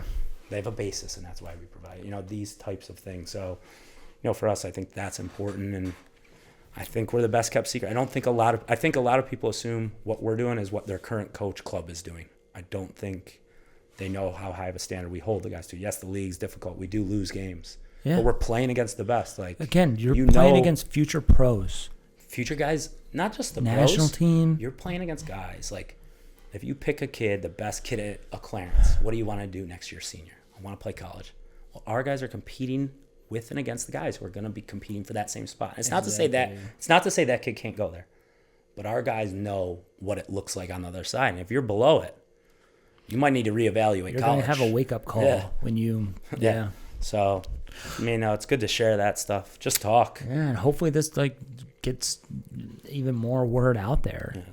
Especially in the Buffalo area. Yeah, because it's like it goes like this sometimes. It does. You get a lot of Buffalo kids. You get none. Yeah, birth year dependent. Yeah, across history, I haven't tabulated the last couple of years, but across history, Buffalo's had the most players in our academy of the 3 markets. Really? Yeah. More than Rochester? Yep. Across history, going back to 2007. Really? People are shocked to know. Yeah. That is shocking. Like, we removed the Canadians, we removed the Utica, the southern tier. And if you just look at, Syracuse, Buffalo, Syracuse, Buffalo, and Rochester. It's been a few years, probably 2-3 years since I've added the guys that, we go based on the graduating class. Okay. So, not a kid that's in for 1 year, but based on the graduating class across the, 17, 18 years, Buffalo's had the most. That's insane. Yeah. Was it you that after the Toronto game when I was saying about the locate thing? I was gonna start this. This is what we'll leave with, and then I've got that Zoom. Yeah. No, I think it was Tanky or I mean, listen. Or was it PV or was it Tanky? Or we all have access. I thought even it was even the guys now. We live together. I mean, I talked to Paul on the way out here. Luca. Yeah. Now he sits next to me. I want to talk to Paul. I told him. I said, let's surprise him and get. I want to do one with PV. Let's just show up. I told him, let's show up. Me and you. I was on the throughway. I go, I'm at your house to pick you up for the podcast. He goes, I'll be right out. But no, it was one of the 3 of us. But I was joking with him about Loki. I go, I'm gonna start off. Locate. Like, you watched us play Toronto. It's 7-0. Yeah. When they get the ball, the field goes like this, and you want that guy to turn and say, "Hey, Johnny, number 7." That ball's already in the net. That ball's already in the net. Like, what are we doing? Nobody told me to locate. I was like, oh my god. But you know what's crazy about that? I was. That's funny. Somebody just tied. It wasn't last week. It was like 3 weeks ago. Somebody tied.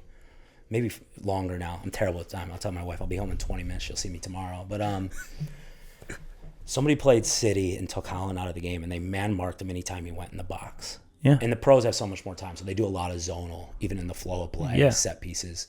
But the amount of times Holland will score in the box, and he'll be one of 2 or 3 guys, and literally you wonder if their concept was man-to-man and just locate that, all right, ball goes wide, I'm free, I just go find a guy. Oh, here's the biggest, best just forward in the world. Yeah. Maybe just challenge and put him off instead of giving him a free header. Like, so for us, because of time, we're man-to-man on a lot of things. We're man-to-man when it goes in the box. We're man-to-man on corners, set piece. Minus a few zonal guys. Like, we'll never give up the near post space, even if they send their goalkeeper. We're new with a concept in the last year where if the ball's past the top of the box, we will not drop into the box. Chelsea are doing it really well with Maresca right now. They won't step a foot in the box until the ball breaks the line of the box. That way they're not standing in front of their... So you're saying you don't drop with the kick? That's what we used to say is like... On a set piece, on the kick, but I'm talking in flow of play. Because you see a lot of teams, the ball is, 40 yards from goal and they're dropping into the box. They're on top of the keeper. Yeah. Okay? So we hold the box, even if it's wide. If it's 22 yards off the end line, we will not drop. As soon as the ball breaks, we break with the ball and we get out with it. So, but we do... You're seeing that a lot now. Yeah, because of the space and giving the keeper a chance. Yeah. But so we're very man-to-man, but locate for us, it's one of our terms. Yep. And it's a cue, and I agree with you. Like, if you've got the time, have Johnny mark 14. Names to numbers. There's no number on the front. It's not high school, college, but it's true. It's literally it's a trigger, because what do most players do? Even pros, ball goes wide, their body shape's oriented to the ball. So you hear locate, now it's body shape. I'm not pressure recover, right. So I better locate the goal scorer, because most goals come with the 6 inside 12, 18 yards. So right. It's a cue. It's a Q. But it's funny that you brought that up because we I were had like to. going back and had to. we were probably fucking pissed. Excuse my language. Sorry. We were probably pissed because you play Toronto and it's tough, right? So we walk. We're like, who's this playmaker guy telling us not to locate? Who the hell is Jason Collins? We're just trying to get back across the border after getting pounded here. Like, Kyle, give me your phone. Yeah, no. But I was literally talking to Paul on the way out here, and I said, so I'm going to be like, let's talk about locate just to kick it off. And I forgot, we started talking. But no, it's awesome. something like Blitz. Blitz was something before I came back. It might have been even with Paul and We Ben. had a coach in Michigan that said Blitz. Yeah, and you know what it relates to? It's the Bills. Oh, stop it. And I know but no, it's like if you look at even into Rochester, how many Bills fans? It's the culture of the area. So why say press? Everybody says press. So we made it our own, and there's so many guys. Yeah. Saturday or pre-academy ended on Sunday. It was a training day, and the guys are leaving. Go Bills! Like, okay, this is our own. And actually, there's teams in the division. Are you going to blitz? They make fun of us, but like, you don't have anything. You're so it's generic. A real thing. It's our own break the line. Like so locate is it. It's something that's developed, and it's a word that's ours. And it's meant like we talked about it at 17s, 19s. If they hear locate, they know open the hips, find a man, right, and just stay touch tight. And even if that guy wins the header, it's a challenge header. Hopefully, it's a catch for the keeper. Because Tanky's having that at Canisius. I hear locate all the time. Yeah, it's a trigger. There. It's a trigger. Yeah. Open your body. Stop staring at the ball. The goal's not coming from the guy wide. He's serving it. Somebody else is scoring. So. We've built that terminology was like 2 pages in 2015. It's now 4 pages. There is, thinking about it, like how many teams that you play against in the MLS Next that do everything by the book, by the USF book. A lot and of it's like I think there's a lot of. Well, that's what I said. Like a lot of teams are 4-3-3, 4-1, 4-1, 4-1, and we know where the spaces are to play and break. Right. And now it comes down to technical ability and execution. But it's getting better. You're seeing some 3-4-2-1s, some 3-4-1-2s. Seacoast actually just changed. We played 2 weeks ago. They used to always be 4-4-2 with a diamond midfield, which gave a unique problem. There is some more variation, but it's still cookie cutter. Yeah. The challenge is a lot of those clubs that do that have unbelievable players, so they're successful. But it's also City because when they bought a lot of players, right? Liverpool just won it, but they bought players. So like we can do a lot of things.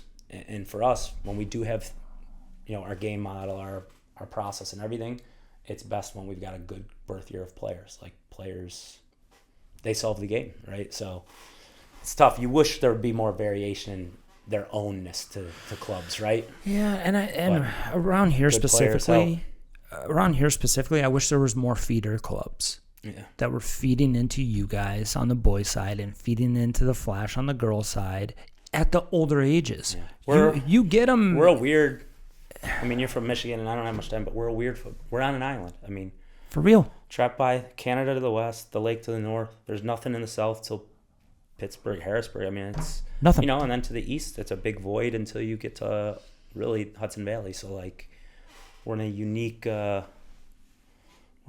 footprint.